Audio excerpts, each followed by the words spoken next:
Welcome to another episode of New Game Who Dis. I'm your Game Master Grant Berger, and the others you see are just some of the untold billions toiling under the ever-watchful eye of the God Emperor who sits immobile on the golden throne of Earth. I want to welcome you all to a dark and terrible era where you will find little comfort or hope. Welcome to a galaxy where there is no peace amongst the stars. For in the grim darkness of the 41st millennium, there is only war. Only war. But before, is this what the future looks like? It might. But before we get into all that, let's check in with tonight's players. We have with me a murderer's row, three of the founders of the network, Skid Maher, Troy Lavallee, Joe O'Brien. And let's check in with our special guest, I should say, Kate. Our Stamas. special Kate. Special Kate. Special K. Let's call her Special K. Special K. Yeah, we finally landed on a nickname. Yeah. Thank you for joining this madness, Kate. Our previous foray into the Warhammer 40K universe featured one Matthew Capitacasa, but he was found guilty of heresy and has been executed. I heard you liked it Summarily way too executed. much, so you had to like knock it down a level and get someone else. He was getting in the way of the grimdark vibes, baby. Didn't like it. No. Yeah. Well, It's not for what are you gonna everybody. do? It's not for everybody. No. You know. You be better for us watch all, it. but- Watch it. You're getting very close to heresy, Skid. Walking a fine line. Nobody broke into song enough for him. Yeah, he just didn't like there weren't enough numbers, choral numbers. I just feel like there should have been more moments where Space Marines broke into song. Then he would be all about it.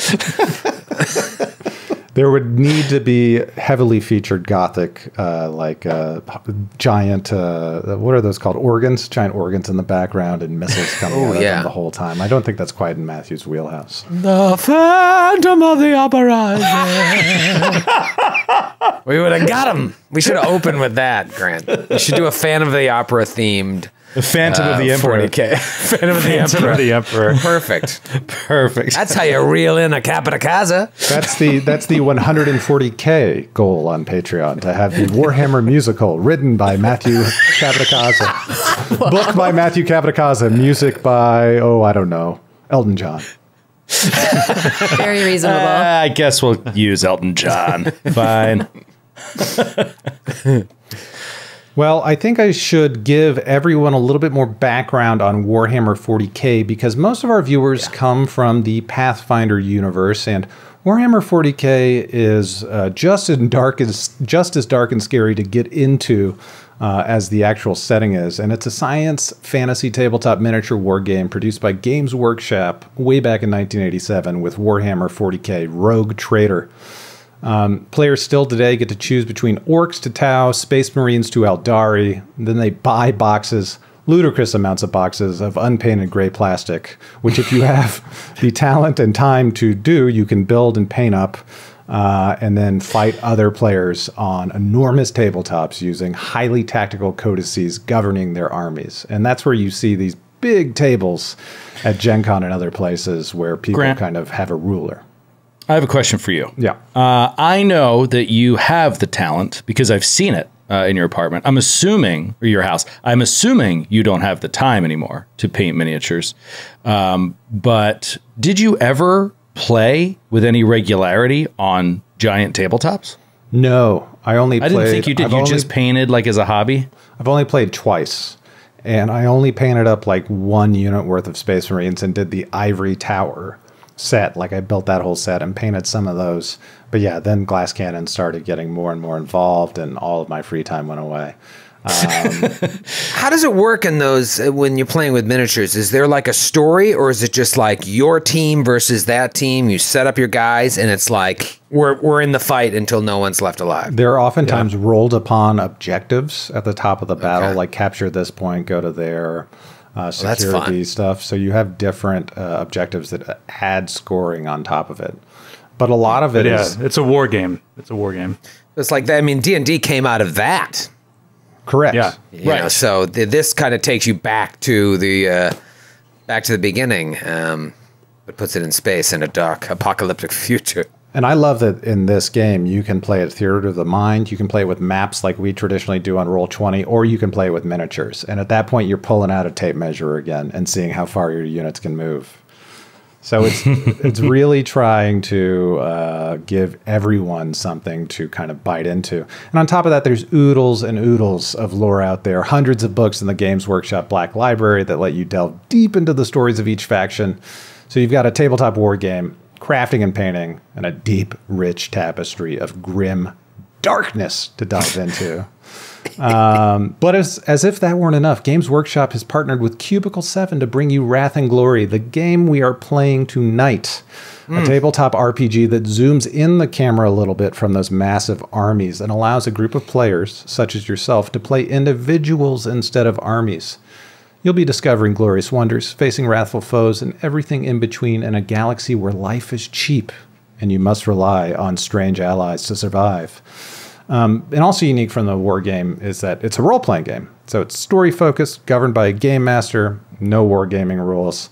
Not that there aren't plenty of rules that we will get into tonight. It's pretty amazing, Grant, because like we play a lot of games on New Game Who Dis. This started out of the pandemic when we were like, you know what, let's start playing some other games. And I'm constantly amazed by the breadth of material out there, because there's a lot of games, but there's a lot of garbage too. You know what I mean? Like it takes a lot to rise to the top. And like you take a game like Wrath and Glory, which, you know, the five of us have been really diving into over the past few weeks to read more about this. And it is such a beautiful game. It looks crazy beautiful, and there's so much depth to it. It just blows my mind that there are this many detailed, amazing role-playing game systems out there right now. So I'm excited to jump in.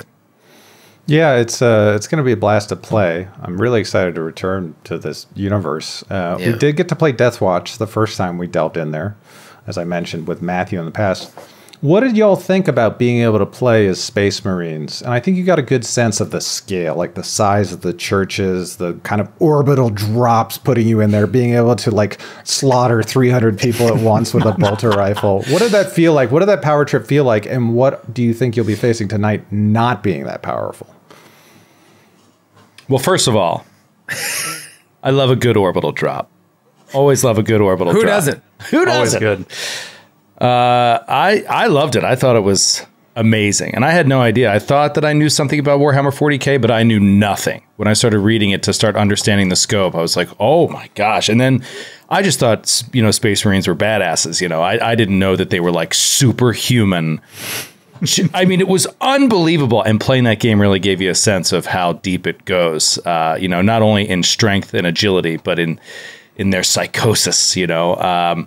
And I think that it was I think, Grant, it was a great idea and a great introduction into this, because then when I started reading Wrath and Glory, I was like, oh, I'm so much more interested in this setting now, because it seems like I read, and, you know, I don't want to steal your thunder or anything, but I just read, you know, one aspect of this setting that changed, and knowing what I know from, you know, Death Watch, I was just like, like I just gasped, and I was like, no, how could we not have our God Emperor? You know, and that if I didn't play Death Watch, I would never know like how important that kind of stuff is.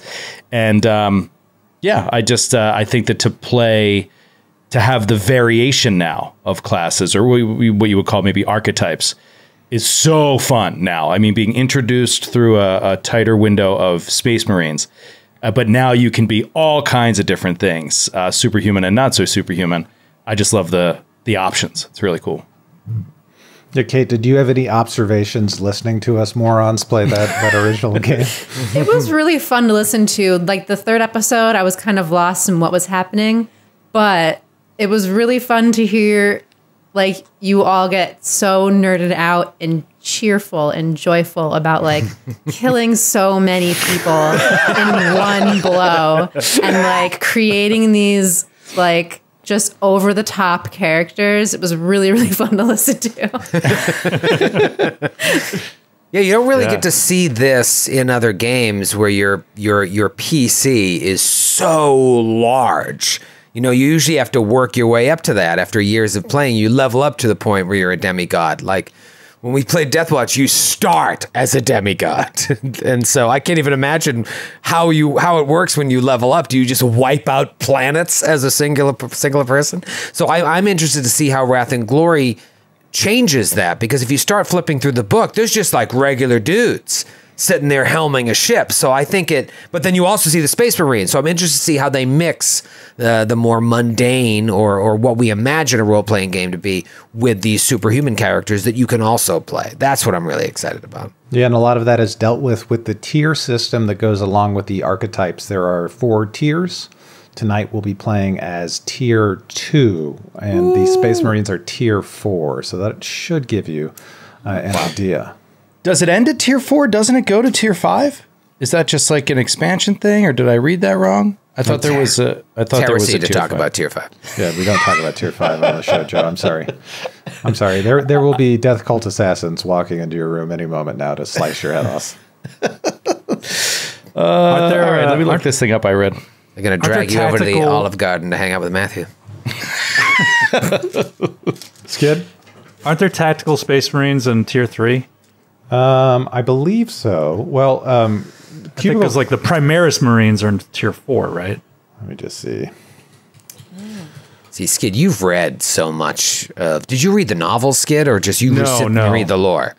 No, I've always been into the lore. I think because I was a huge reader of White Dwarf magazine here, and so this was like the first appearance of Space Marines 40K universe was in this issue, and I just remember it, so I still have it. Oh wow! And it was so, especially early on, it definitely had more of a tongue-in-cheek kind of goofy vibe to it, and it was very heavily inspired by stuff like 2000 AD, the comic, like Judge Dredd and everything, and that was right up my alley, and so I love that stuff. So I've been into it. I've never read any of the books, but I've never painted a miniature. I've really never played any of the games at all, except the computer games. So that's why for me, like, it was a dream come true to play a Space Marine in Deathwatch. That just made me so happy. That's why I was laughing. I was slaughtering like hundreds of people because they're so cool, and they're fascists. Like, don't get it wrong. They're horrible. They're fascists. But that's the same. That's the 2000 AD vibe too. Like, Judge Dredd is a fascist too, but I think he's awesome. Well, they are facing an incredible hostile universe, and everything in it wants to kill them. And without the Space Marines' might and the guidance of the Emperor, no one would survive. Yeah, humanity would be lost. They make that case. Yeah. So, I mean, we're going to delve into that. I know I'm delving into that at least a little bit with my character. Like, my character has like just this archetype. There are just things about, I think, every archetype that you're just like, that's horrible. But it's just like, that's this universe, like, and you kind of at a certain point, you got to just like lean into the fascism and the, this, unquestioning worship of this undying dude on Earth. Well, I think we'll find out through some of your characters that the worship is maybe unquestioning, but it's not always the Emperor in every instance. There are moments where folks can get in and kind of worship alternate stuff. But before we go one step further, we have to give thanks to the Emperor, because as we know, the Emperor provides, and thanks to Cubicle 7 Games, we will be giving away a bundle of RPG goodness tonight. Ooh, yes! We are giving away one physical copy of the Wrath and Glory rulebook, one digital copy of the Wrath and Glory rulebook. But that's not all. We're also giving away... Yes, Joe. Grant, stop. No, stop. It's too much. I can't. This costs money, right? Cubicle 7 is going out of business because of this. We're also giving away a digital copy of the newly released Wrath and Glory Forsaken System Player's Guide. I have a copy of it, and it is sweet. It has an absolute wealth of information to enhance your Wrath and Glory adventures with expanded information on the planets and the setting, practical primers on factions in the Gilead system, which we'll talk about, 3 new playable species, 20 new archetypes, and more. What if I told you we're also giving away a digital copy of Wrath and Glory Litanies of the Lost? What? Whoa. I thought that was out of print. No, freshly in print. Freshly in print, Lavallee. Can be zipped around the entire planet with a simple gift of a key. It includes 4 awesome scenarios for tier 1 and 2 characters. So thank you, Cubicle 7. Are there any restrictions on where the book can go to, Joe, tonight? Do you know?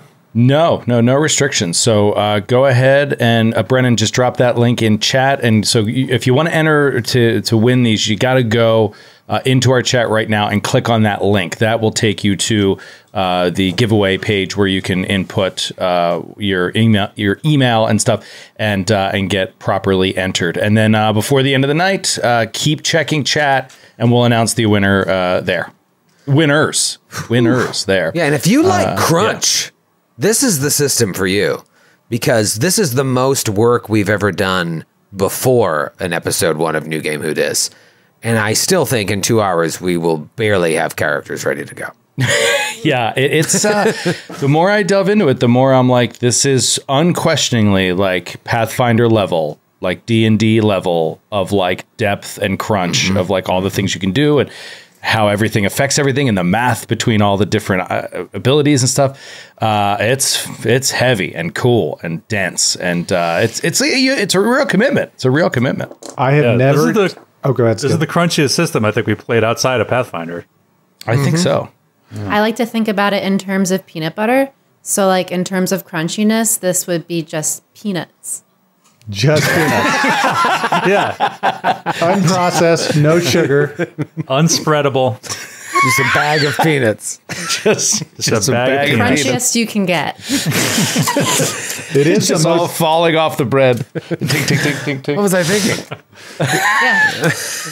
It's the most tired and stressed I've seen Troy before a show that he's not GMing.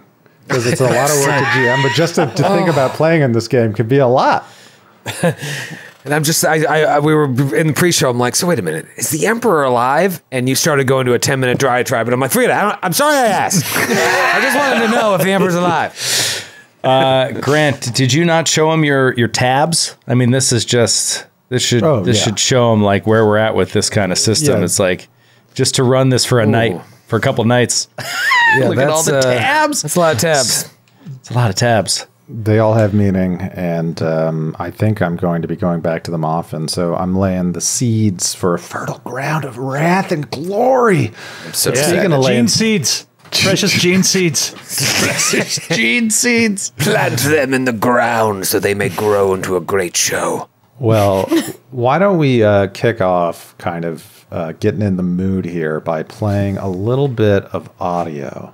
A transmission from the 41st millennium. I'm putting Joe on the spot here, so we might have to vamp a little bit. Oh, I'm cracking a beer. All right. I got a heady topper tonight. You got a heady topper? Yeah, I'm going straight from the can. Oh dear. All right, I'm going to try to play this. I hope the volume's good. Grant, just let me know if you want it louder or quieter. Here we go.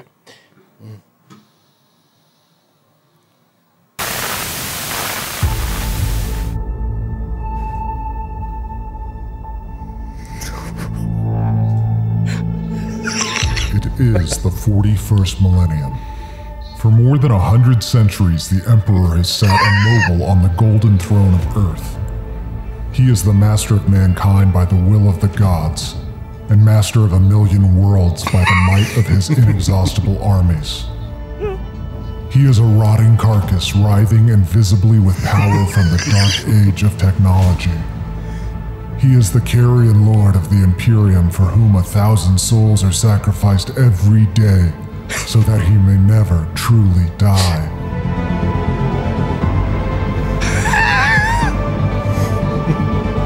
Yet in his deathless state, the Emperor continues his eternal vigilance. Mighty battle fleets cross the demon-infested miasma of the warp, the only route between distant stars, their way lit by the Astronomicon, the psychic manifestation of the Emperor's will. Oh yeah! Vast armies give battle in his name on uncounted worlds. Greatest amongst his soldiers are the Adeptus Astartes, the Space Marines, bioengineered super warriors. Their comrades in arms are Legion, the Imperial Guard, and countless planetary defense forces, the ever-vigilant Inquisition, and the tech priest of the Adeptus Mechanicus. Yes! To name a few. Adeptus Mechanicus.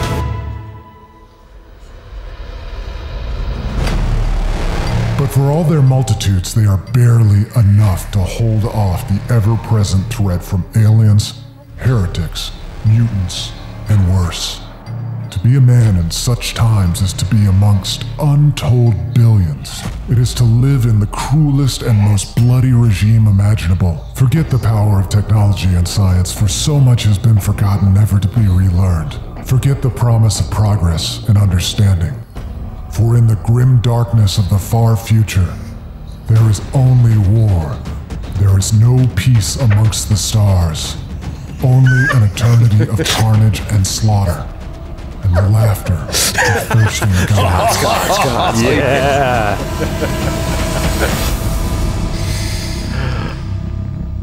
Man, I need a cigarette after that. Not like that.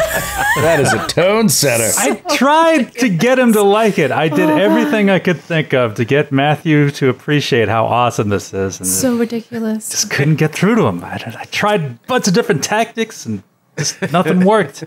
I didn't try the musical thing, but That's how you get them. Right. That and pasta. Oh, that was awesome, Grant. That was great, Grant. That was awesome. For those that don't know, that was Grant, by the way. Yeah.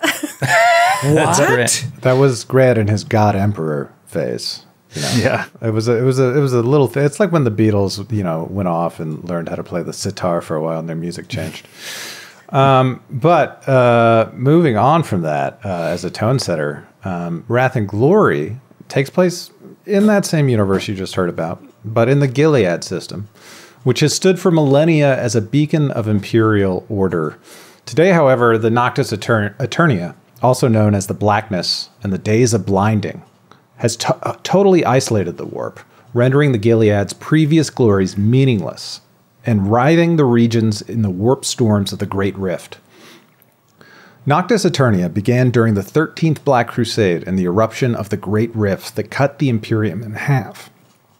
Interstellar travel requires the light of the Astronomican's beacon. Without it, there is no communication with, transportation to, or backup from other systems in the Imperium of Man. The Emperor's light has been absent from the worlds of the Gilead system for 3 grim years, and many wonder if it will ever return. Billions of people are trapped and vulnerable here. This adventure, the one you're playing tonight, takes place in and around Gilead Primus, a hive world composed of arid wasteland plains, swarming with 16 billion people, and orbited by 5 moons. It is a hub of industry and the home of the wealthiest and most influential. To give you a sense of what this world feels like, I think it's kind of close to what we saw in Cyberpunk. In that it's kind of a cyberpunk feeling dystopian future, but the scale is just off the charts.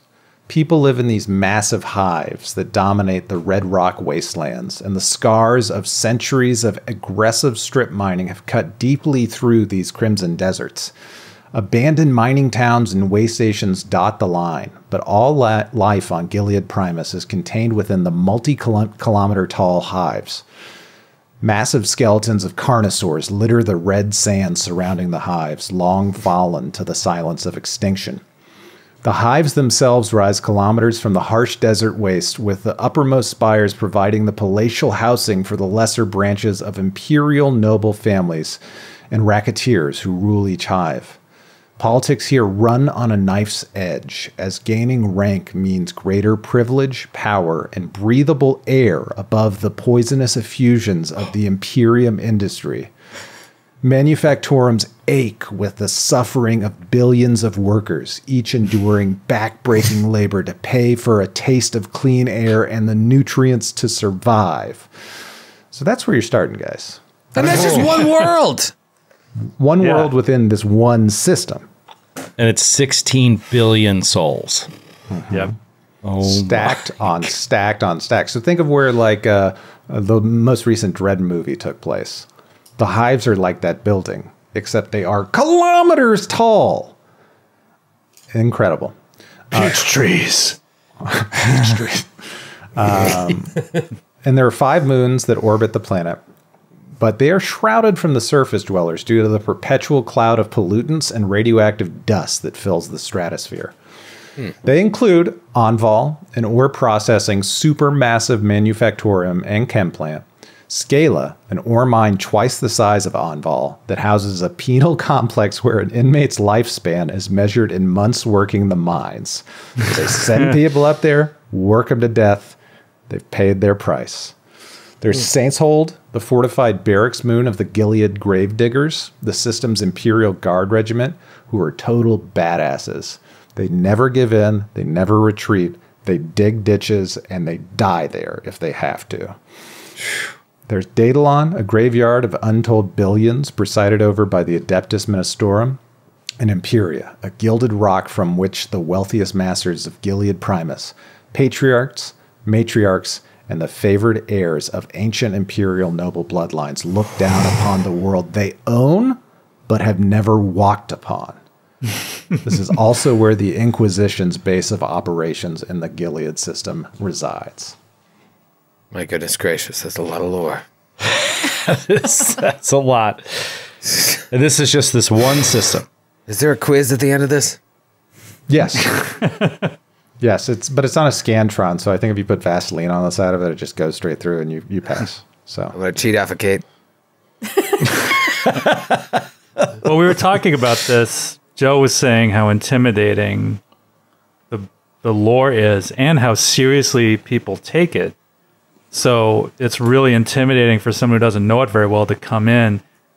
And I was trying to explain that, for one thing, this has been around for 40 years now, almost. And there's just been, in all that time, it's just the lore is just piling up, getting revised and changed and added to constantly. And it's like the people who are into it are so deeply into it that it's difficult for them to have context of someone who has no experience with it. Like I was saying, like, imagine writing a Star Wars game aimed at people who had no idea what Star Wars was. right. And how difficult that would be. And it's like these people who create this stuff, like they've been into this for most of them, like their entire lives. And it's, it's kind of hard for them to even imagine someone who has no idea what it's about. So, yeah, because when you're making a new addition to the lore or the gameplay or whatever, you know, you're targeting people that want something new in that setting that they're very familiar with. You know what I mean? And so to like try to start from zero in that thing and start, you know, and they do a good job of like, you know, trying to give you the basics of the, you know, the situation, but it's so hard to wrap your head around. And I'm so glad that we had that run in Death Watch just to start getting familiar with it before we jumped into this. It's also a world. Or sorry, Kate, go ahead. I was gonna say I didn't have that. I feel like I'm the newest one here, and actually I went to my local game store to see if they had this rule book in stock, just because I like going there. I didn't think they would have it, and I asked them. I was like, "Oh, would you have like your Warhammer core rule books?" And they're just like, "Oh, over there on that wall." And I look over at the wall. It's a whole wall, like books on books on books, like minis, big boxes of stuff. And it's like, where do you start? Like looking at that if you don't know what you're doing. Yeah. I picked an army. So I picked the Blood Angels, and I picked them for the same reason I liked Ferraris as a child, that they were red. Yeah. And I thought they looked cool, and they ended up being, you had a fun time playing a Blood Angel in the previous game, Troy. What was it like being a gene seed of Sanguinius? It was glorious. So much so that I vowed to, and will be following through on that vow, to use the same character voice with my new character. Because I'm calling it my Warhammer voice. No matter what type of character I play, I can only use that voice. It's like the first time I heard My Girl on the radio, I was like, this is a classic. I want to hear this forever. And you got a classic there, Troy. Yeah, you're like, that's singing. That's how I feel like. That's Warhammer. It's your Freebird. Like people, if you didn't do it, people would freak out. Like they're all in the chat with their lighters up. Let's hear the voice. Let's hear the voice. Well, you gotta wait. Maybe I won't make it out of character creation. Kate, I want to ask, do you have the same Virgo sickness that I have where like you're tempted to buy the minis and start painting? It's like I'm not allowed. I'm not allowed certain things, and I'm not allowed to get into that. Same thing with like, I feel like I would like wrestling because I like petty drama, but I'm just not allowed to get into it because I feel like it just opened up a big Pandora's box of. Would you like to see a box of minis that could start you off around $200? This is the Indomitus playset. See, that looks manageable. This is what it looks like when they're all built. That's awesome. I just think about like the dust. let me open you. This is what I like to call with my time right now, future storage unit simulator. Here you go. This is what they look like before you cut them out and glue them together. Wow. Is that metal or is it plastic? Plastic. They used to be pewter when they started. But wait, so they're not even figurines? You glue the figurines together and then paint them? That's part of the process, from what I understand. Part of the process. I'm just gonna hop on Amazon real quick. What's that called, Graham? I'm not allowed. It's like a 3D puzzle that you get to paint. Hey, we can take a look. No. You can just look. There's no harm in just browsing, Kate. Yes, there is. I mean, is 5 stars a good review? I'm not sure. Kate, why don't you just try heroin one time? What's the harm? That's what it's like, though, for people like us. It totally is. We can't stop. Look at So those. small. These are my very gorgeous. first ones. So even though like I'm crappy and have no skills, I still got the little bases with the cracked dirt and the little bushes on the back. You have no skills. You got skills, dude. Do you use the magnifying glass and like the light that's right here that you're like, let me just make sure that I get that. I got a live ant that I caught that I should be under the foot of my Primarch. Do you have all that stuff? I do. I do. Well, Dude, it's no joke, man. You see, I mean, they have these paintbrushes and they just, the trigger of the gun is like painted, a different color than the part around it. Like it's just, the detail is really astounding. matters. That matters. This is just 1/5. So these all I built as well. That came flat packed. Joe, I think you remember I said I wanted to build our what is the amazing game that we played once that we never have time to play that has all the cards. Gloomhaven. We got a Gloomhaven set like this. I was like, I'll build that because I built this. And these all have little magnets on the side and they all connect together. And like I can take the top of my paints off. And like it has all my storage and tools in it. So take your top off, Grant. Stop teasing us, Berger. Show me your brushes. Give us the real show. So yes, you can get in very deep. And Kate, if you have a miniature problem, you can always call me for help. I'm good with addiction at this point. Joe, I don't know if we can get a little music in the background because I'm going to get into a little bit of how the game works, if y'all are okay with that. I think that'll help because it's a huge game, and I think I boiled down the rules a little bit for you. Tests are at the core of Wrath and Glory rules. A test uses a number of dice that you will roll to resolve random factors. One of the dice you roll should always be a different color than the others to make it stand out. This is the Wrath die. When you take a test, you're trying to beat the test difficulty number, or DN. This is like the DC of a check in Pathfinder. Every die you roll that lands on a 4 or a 5 counts as 1 icon or success. Every die that lands on a 6 is an exalted icon, which counts as 2 icons or 2 successes. Add up all of your icons. If your icons equal or exceed the DN, you've succeeded. Less than the DN, you've failed. Now here's the fun part, the Wrath die. If you roll a 6 on your Wrath die, you've scored a Wrath critical. Not only do you get and land a juicy crit, you get to add 1 glory point to the team sheet. If your Wrath die landed on a 1, you've triggered a Wrath complication. Wrath and Glory features, wouldn't you know it, Wrath points and Glory points. Wrath points let you re-roll failures, restore shock, or make a narrative declaration. And I feel like some of you guys would love this. You get to add a minor narrative element to the current scene. So, Joe, if you're shooting a gun and you get a wrath point and you want to use it and you say, hey, are there explosive barrels over by the enemies we're fighting? I'll say, yup, and they'll blow up and do more damage in the scene. Oh, that's cool. Cool. The glory, on the other hand, is a shared resource for the entire team that represents the will to prevail, the power of camaraderie, and the collective determination of a group of like-minded individuals. Anyone in the group may choose to use glory, but if the rest of the group doesn't want that person to do so, that person will gain 1 point of corruption for their greed. And this is an optional rule that I really like. So I want you guys to be greedy, but I want you to think about how if no one else wants you to use a point, you're going to be penalized. Glory points allow you to add bonus dice to any test that you may face, increase damage by 1 point per glory spent, increase the severity of a critical hit, or to seize the initiative, which allows you to change and go before an enemy goes. And the initiative is really neat in this game. You could roll it. It's in there for people that really love rolling initiative. But you essentially go agent, which is what you guys are, enemy. Agent, enemy. Agent, enemy. And if there are more enemies, it goes agent, enemy, enemy, agent, enemy, enemy. The final awesome part of this system is shifting. If you succeed the DN of a test, you can shift any excess 6s, your exalted icons, to do many clever things.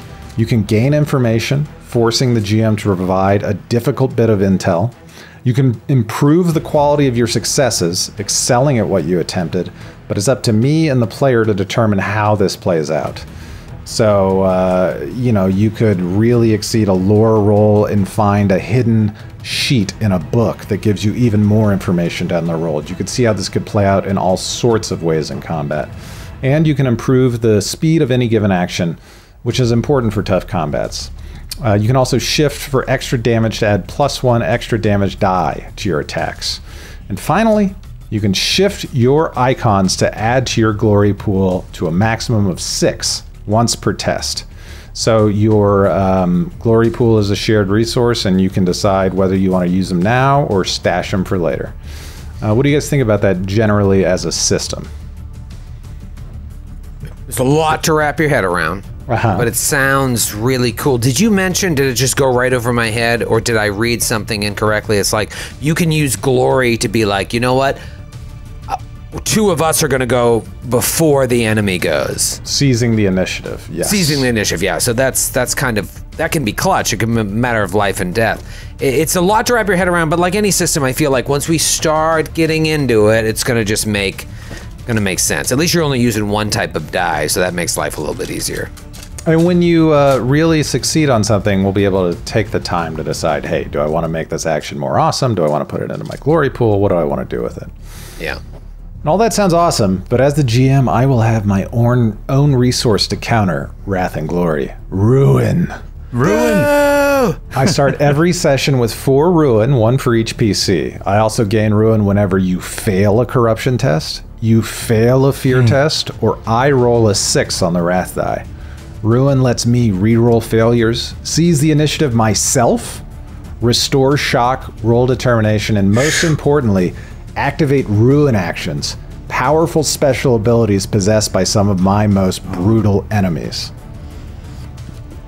Which is, a really nice balancing act for the GM to play. Do I want to make their time more complicated now, or do I want to be able to save up these ruin points so that the boss can really annihilate them? I feel like you're seeing this mechanic a lot in some of the newer RPGs. Modiphius uses this in the Star Trek RPG and the new Dune RPG, the momentum system, like just creating a pool of dice for the players and the GM to draw from. I don't remember that at all in Pathfinder, and certainly not in original D&D, but this is like a cool next wave mechanic that I'm seeing in a lot of the new games that we're testing, and I like it a lot. I would like it more if the GM didn't have access to it. Right. You would love it if you were GMing, though. If you were GMing. Right, then I wouldn't enjoy it if the players got access to it. Right. That's the two sides. It's Star Trek. Star Trek had it. Yeah. Something very similar. Did Star Wars have it as well? Do you remember? Didn't we have Force, like dark? Oh yeah. There's like it was Force, and you could pool it and then use it up, and yeah. I like a dice pool.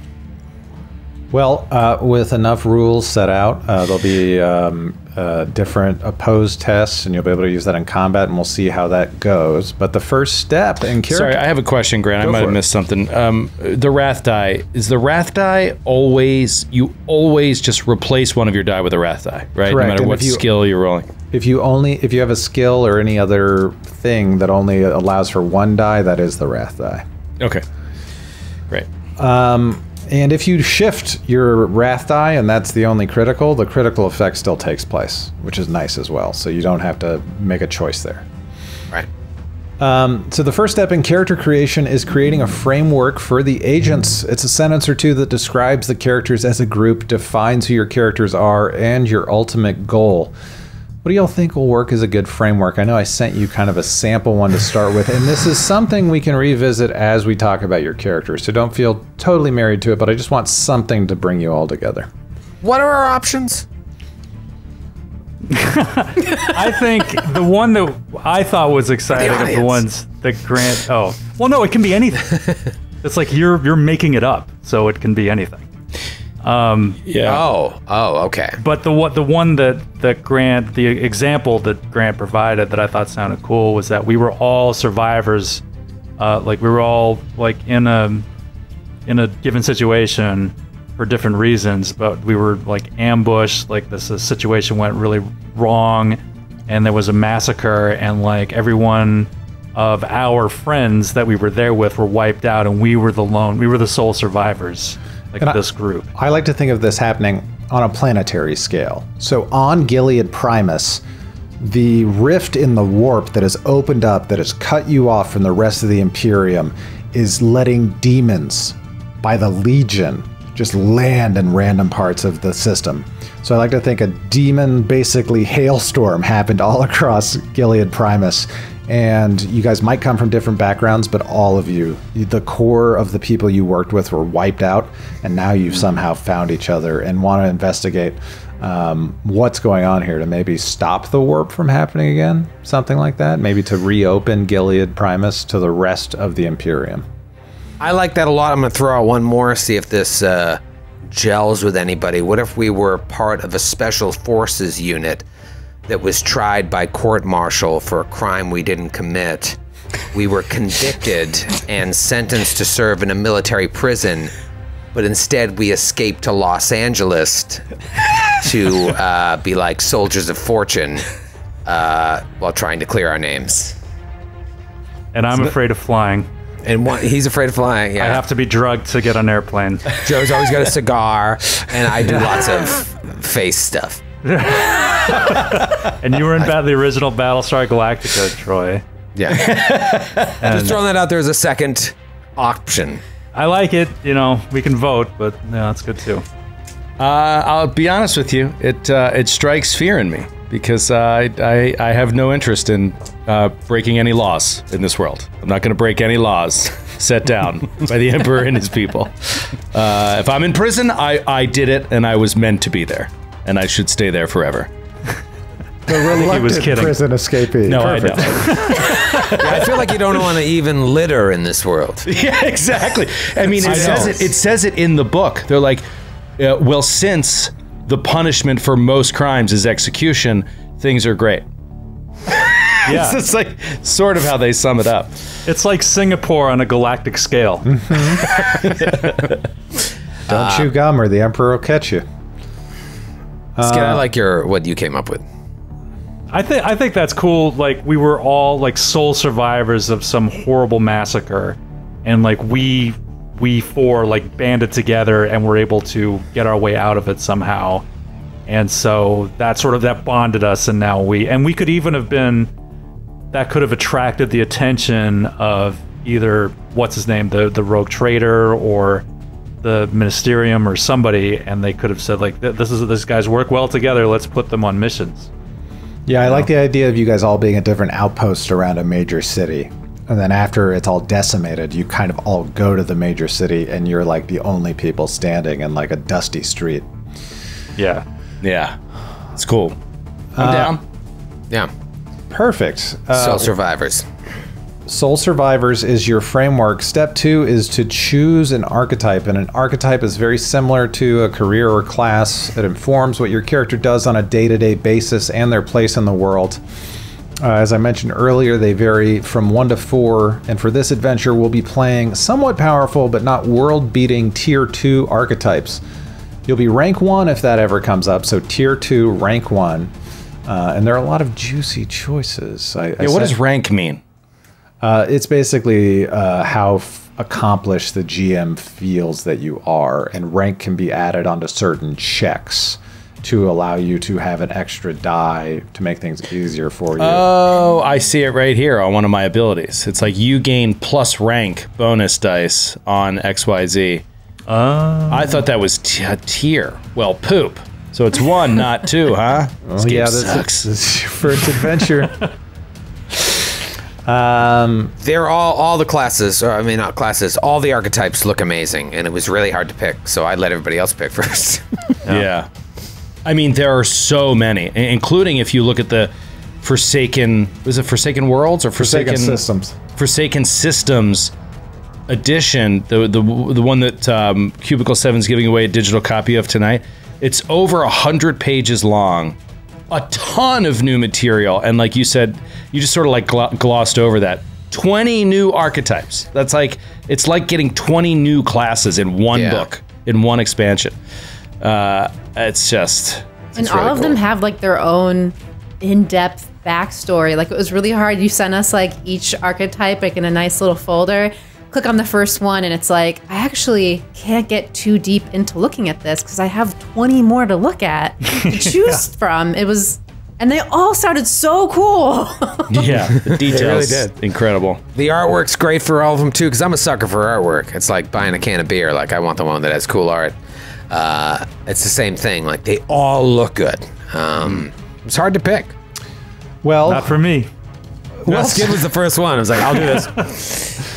Skid, why don't we start with you? That'll give us a nice departure point from the previous adventure starring... Well, I'll let you talk about your archetype. Which one did you choose? I picked the Imperial Scout. Ooh. Yes!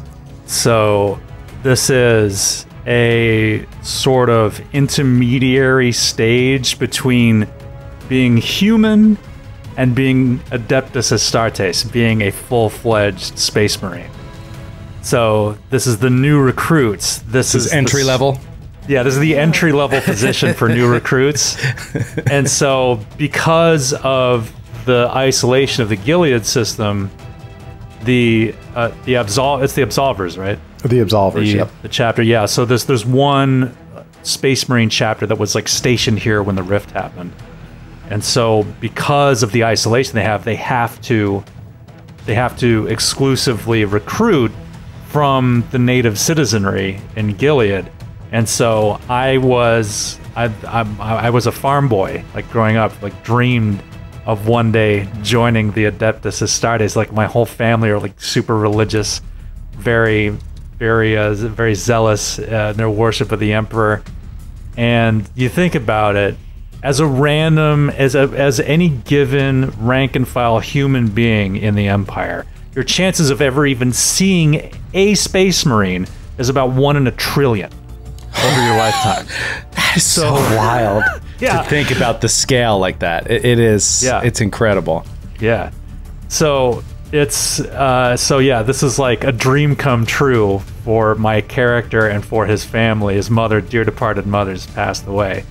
But yeah, so I have all of the, because when you transition from human to Adeptus Astartes, they implant a bunch of these organs in your body, among other things. And so they like your rib cage fuses so that it's harder for bullets to penetrate it, and you get like a second heart and like the ability to breathe in space and like toughen skin and all this stuff. The one thing that the last stage, once you've earned your way to full Space Marine hood, is they implant the Black Carapace, which is this subcutaneous array that they place in your body to allow you to interface with the Space Marine power armor.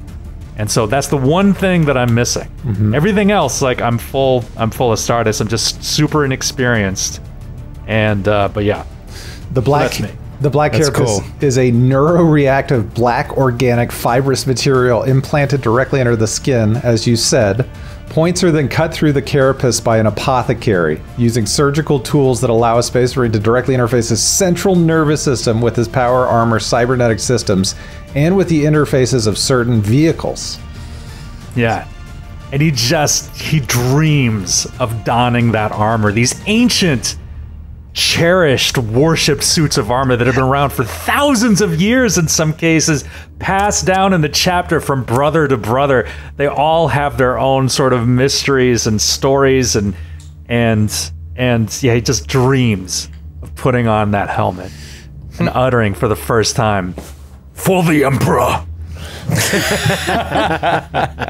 Absolvers also have 1,000 sacred words, and when they become fully fledged Adeptus Astartes, they tattoo those all over their body. And they carve their name into their power armor so that they will be remembered through the ages. That's why some of these suits of armor, they look like the Stanley Cup, because they have like all these names kind of like etched into them. They're so cool. Awesome. It's so cool. I just think. Yeah, Absolvers are a chapter that have protected the Gilead system since their former chapter master swore a solemn vow to defend its people in perpetuity. His Astartes carry this mantle still, tightly bound as they are to every vow they make. If an Absolver proclaims that he will take an action, nothing but death stops him. This has garnered a famed reputation for the chapter of utter trustworthiness and dependability, coupled with an infamously obstinate inflexibility. Whew. Yeah, they mentioned at one point it's like a combination of fearlessness and fearsomeness that's unmatched in the galaxy. It's cool. Well, a scout either dies or becomes an angel of death, but unlike the Space Marines, at the stage you are at, you still remember your humanity. You remember your dearly departed mother. How do you think that'll impact how you play versus a Space Marine? I'm really curious. See, the way I was thinking about it, he's kind of aspiring to the full Space Marine hood, so he's just like, he's just like a farmer, and he remembers all of his days like working the fields, but it's like he knows that one day when he gets up there, like he's gonna lose all of that. So he's sort of like holding on to it, but he's also looking forward to the day when he just lets it all go. And he's sort of also working on the voice. He says one day it's like, this is what I have to for the Emperor, my brothers. Like he's working on that as well. So that's sort of his approach to it. And we can't go any further into character creation without reading the prelude of the Codex Astartes. They shall be my finest warriors, these men who give themselves to me. Like clay I shall mold them, and in the furnace of war forge them. They will be of iron will and steely muscle. In great armor shall I clad them, and with the mightiest guns they will be armed.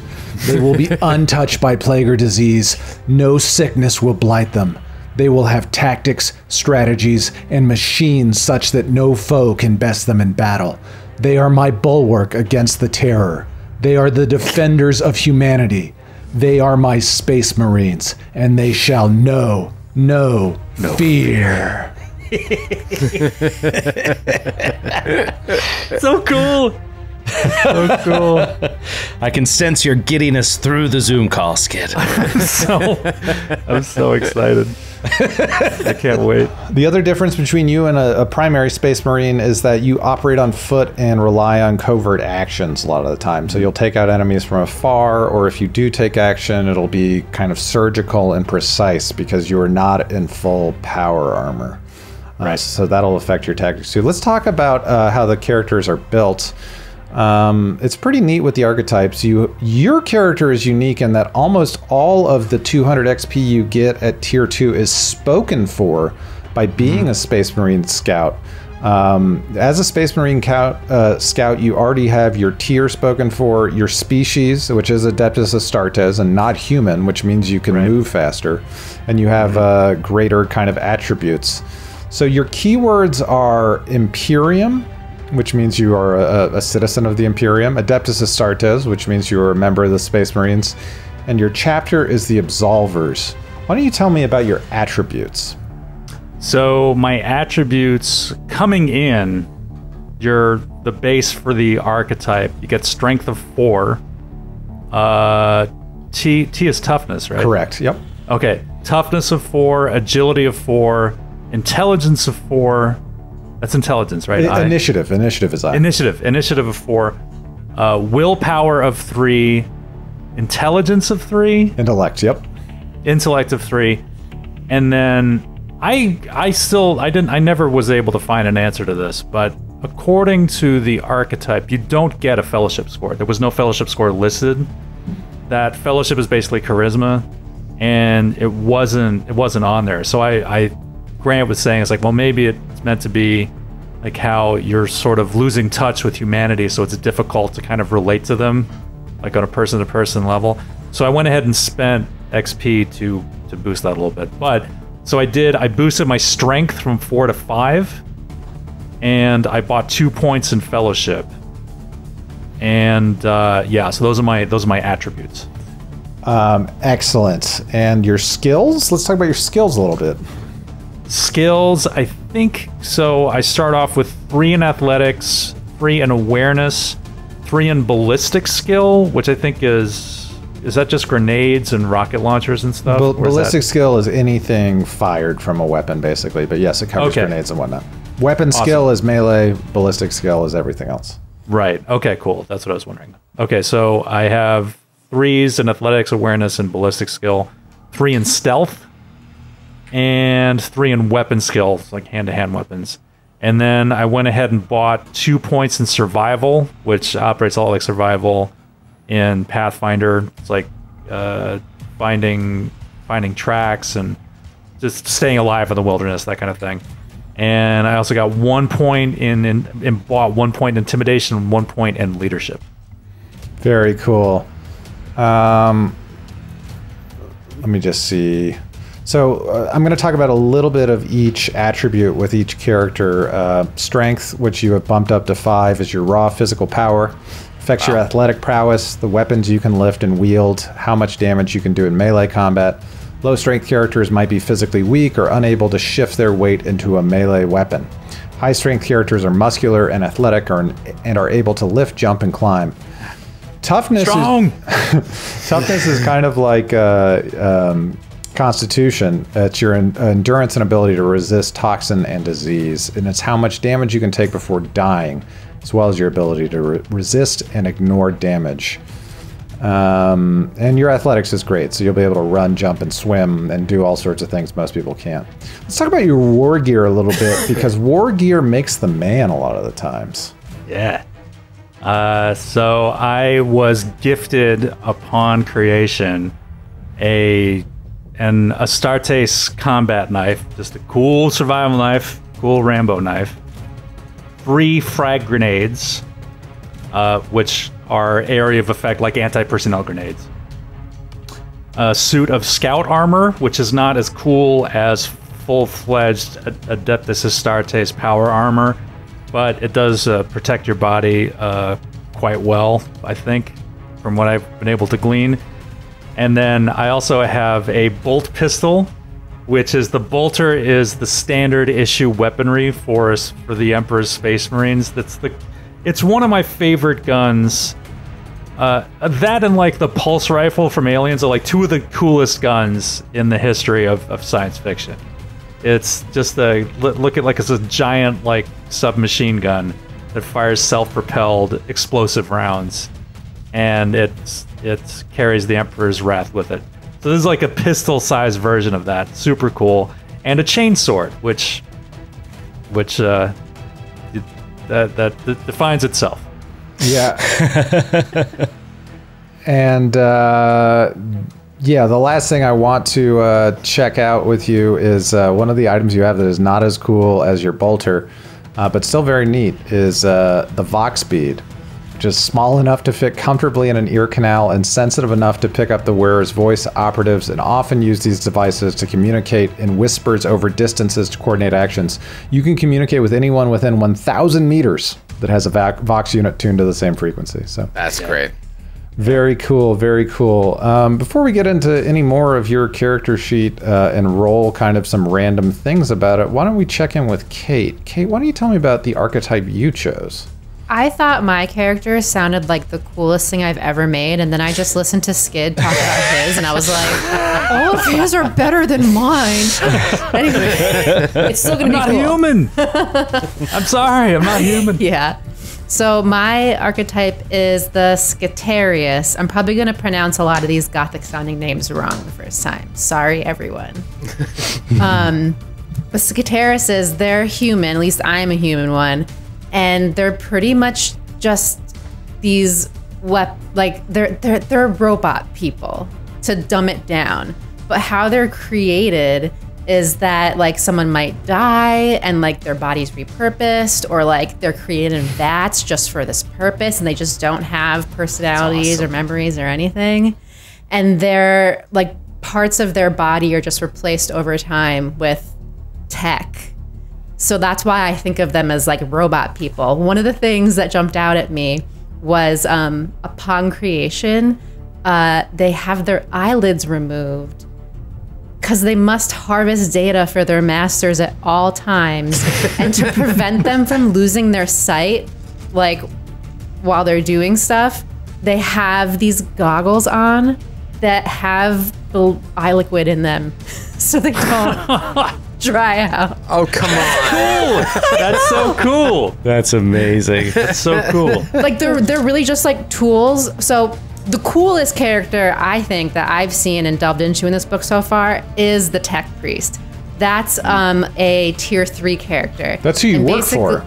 Yeah, that's who my archetype. They're like the pawns of Tech Priests. So I was like, that's pretty cool. The Adeptus Mechanicus. Yeah. So yeah, they pretty much take their directives from them and just, yeah.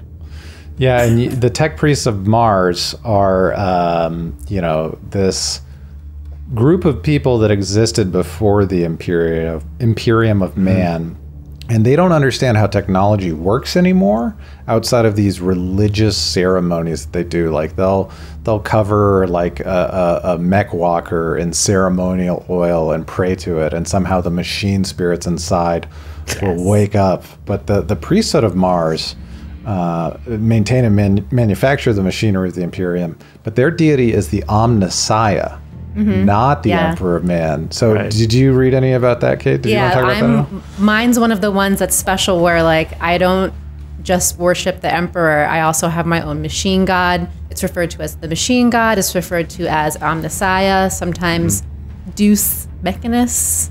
Might be pronouncing that wrong too. Just call him Deuce. Deus Mechanus. Yeah, Deuce Mechanus. The sequel to Deuce Bigelow we've all been waiting for. the Deuce. But yeah, like what's cool about this, like me working in tech like all day long, programming computers, knowing how technology works. No one in this universe knows how technology works. They just think that it's this machine spirit that everyone has to talk to in order to control them. And that's what my character thinks. Like one of the things that I can do is talk to the machine god. But we'll get into that. You are a warrior of the machine god, and the weakness of the flesh must be overcome, but not to the point where you yourself entirely become machine. This is important. You are still considered by the game to be human. Skid, you were about to say something? I'm sorry. Well, I was going to say that in the lore, at one point, there was AI. There were like intelligent machines at one point, but they, of course, rose up and went to war against the human empire. And so at great cost, the empire was able to put it down. But that's one of the rules now, is that there can be no AI. So any like sophisticated machine like that has to be driven by a human soul. It's which is heresy to like develop that or study it, and it's also heresy to innovate in general. Right. Yeah, it's technological stagnation. It's like one of the cool things about the universe too. Yeah.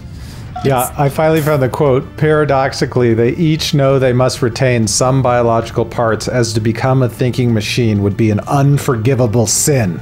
It doesn't, like... Oh, God, it's great.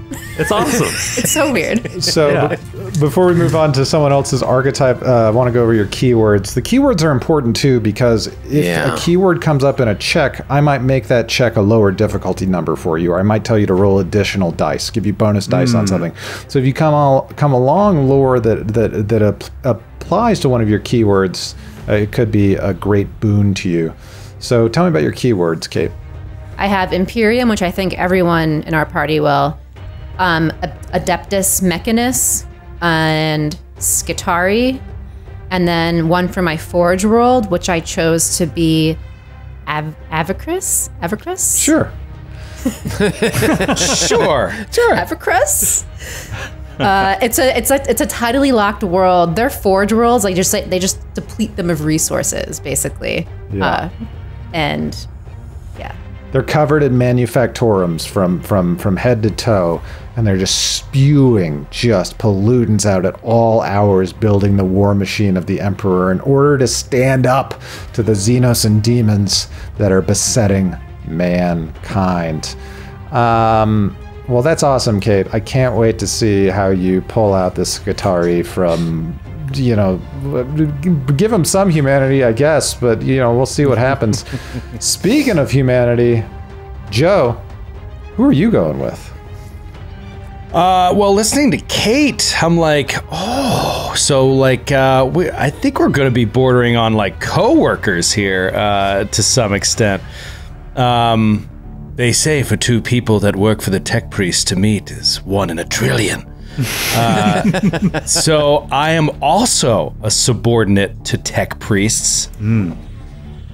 A different kind of archetype, though. I took an archetype from that new John. Forsaken System supplement. Player's Guide. Yeah, the Forsaken System Player's Guide. I took an archetype from there called Lex Mechanic. And love the art. It's for awesome. This. The art for this is so fucking awesome. It's unbelievable, the artwork. I mean, it's hard to see this dude and then build anything other than this dude. Like, it's so specific and so detailed. But essentially, it's hard to explain, but take the tech priests, right? And they're sort of like almost religiously trying to gather this technical knowledge. And just correct me if I'm wrong on any of this. And the Lex Mechanic sort of represents their statisticians slash calculators slash gatherers of tech knowledge in the field. So like they stay in these like almost like monkish, you know, in their churches of technological knowledge, but they send out Lex Mechanics to go into the field and like learn and gather and impart knowledge, etc. So they're sort of like, when I think of it, I think of the calculator from Final Fantasy Tactics. Like they are all completely focused on mathematics, and it says right here, they process production quotas, statistical analysis, and battle reports. I'm sorry. And so where mobile evaluation is needed, the Lex Mechanics go out, and they can use like math to give field instructions for topics as diverse as body language interpretation or artillery trajectories. Like that range of mathematics can be used. They tend to be humorless, literally minded, and always extremely precise in their work, which is just really cool. And all right, so let's see. What do you want me to talk about next? Do you want me to talk about like attributes and stuff, or keywords, or what were you thinking? Yeah, please, your keywords. Go through that. All right, I'll go through keywords. So much like Kate, Adeptus Mechanicus, that same sort of thing. Imperium, Inquisition. Now this is important. Did you say you were Inquisition, Kate? No, I'm Skitari. And then Skid, your scout is not Inquisition either, right? No. Okay. No. So yeah, Inquisition is like these. I think if I'm getting it right, these people are super intense about like anti-heresy and snuffing out even the slightest like hint of someone doubting in the all power of our God Emperor and his golden throne on Earth. And so, yeah, he's part of that group. Now, that is going to determine my order, which, Grant, I purposefully didn't pick because there's only 3. They're extremely cool, and I feel like I just want to pick one that's going to be relevant because they're also wildly different. So I lost the page, but they're basically one is focused on the. You know what? Why don't you come back to me on that? We'll come back to that. I'll tell you what they are right now. Ordo Hereticus is focused on witch hunting. Witch hunting, yep. Ordo Xenus is focuses on alien hunting. Yes. And Ordo Malleus is the demon hunters. Right. I'm going so to. all of them are extremely cool. Which I'd would like a be suggestion. relevant? Yeah, I would like a suggestion from you. I mean, like, is this a demon war? Is this where are we? What's going on? I'm going to you just say tell me what order? for the purpose of this adventure, without giving anything away, I would like you to be a member of the Ordo Xenos. Oh, I like it. That was the one I wanted to do anyway, because like the bonus you get is really cool. It's about like Xeno knowledge, like knowledge of these like other of these aliens and stuff. Okay. And great. for Perfect, reasons that will because become Joe is wildly xenophobic. yes. True. Play what you know. Play what you know. Skid actually wants to be a space marine. I do. And that passion's going to come out in his character. And Kate's half machine. I want to be a computer, You're right. Play what you know. but one that can kill. Right. A murderous machine. Right. Let's just clarify. One that's cool with murder. Right. For reasons. Actually, oh, go ahead, Skid. the one have you got probably not, but have any of you ever read the book Canticle for Leibowitz? I know that book. I know why the do I title. know that Have you heard book? of it? Yeah, why do I know why that? I've heard of it.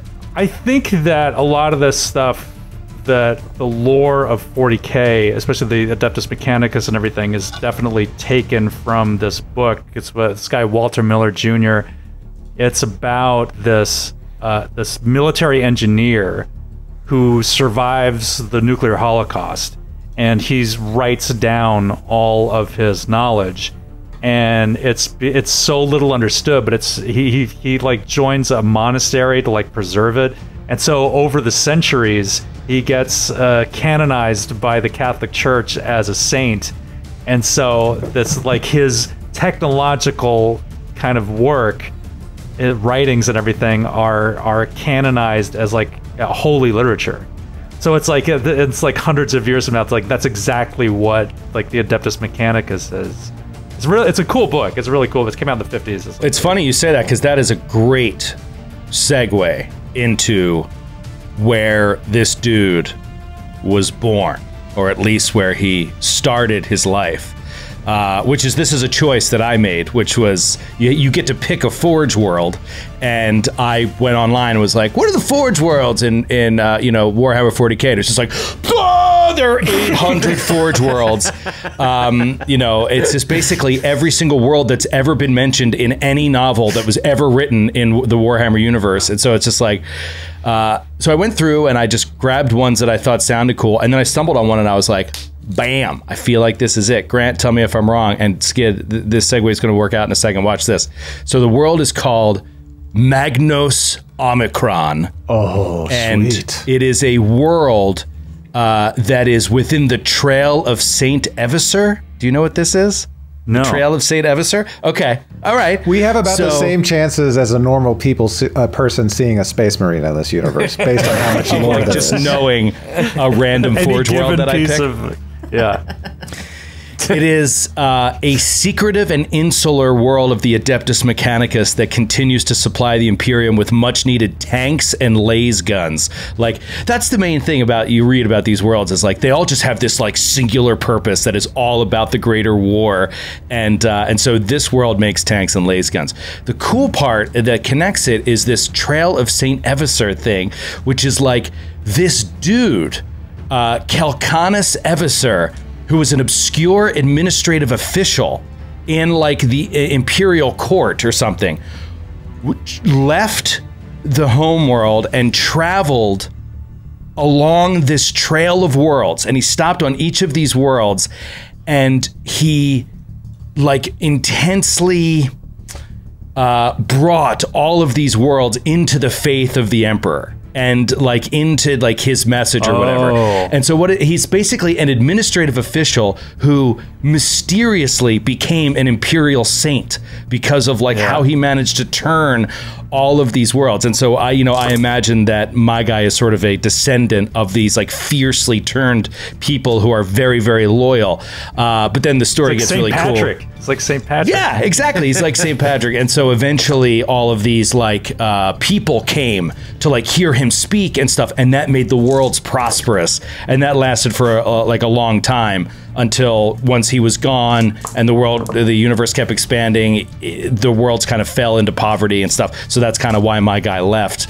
But very cool thing. That's like, awesome. There's so much really detail. Cool. We have an awesome base upon which to build a fearsome Lex mechanic, and I think we're going to hear a lot more about how cool they end up working mechanically in combat. But before we get to that, let's go to a person once described by Joe O'Brien as a game master's dream, Troy Lavallee. What did you pick out from the archetypes? I feel like that was in quotes when he said that. A game master's dream.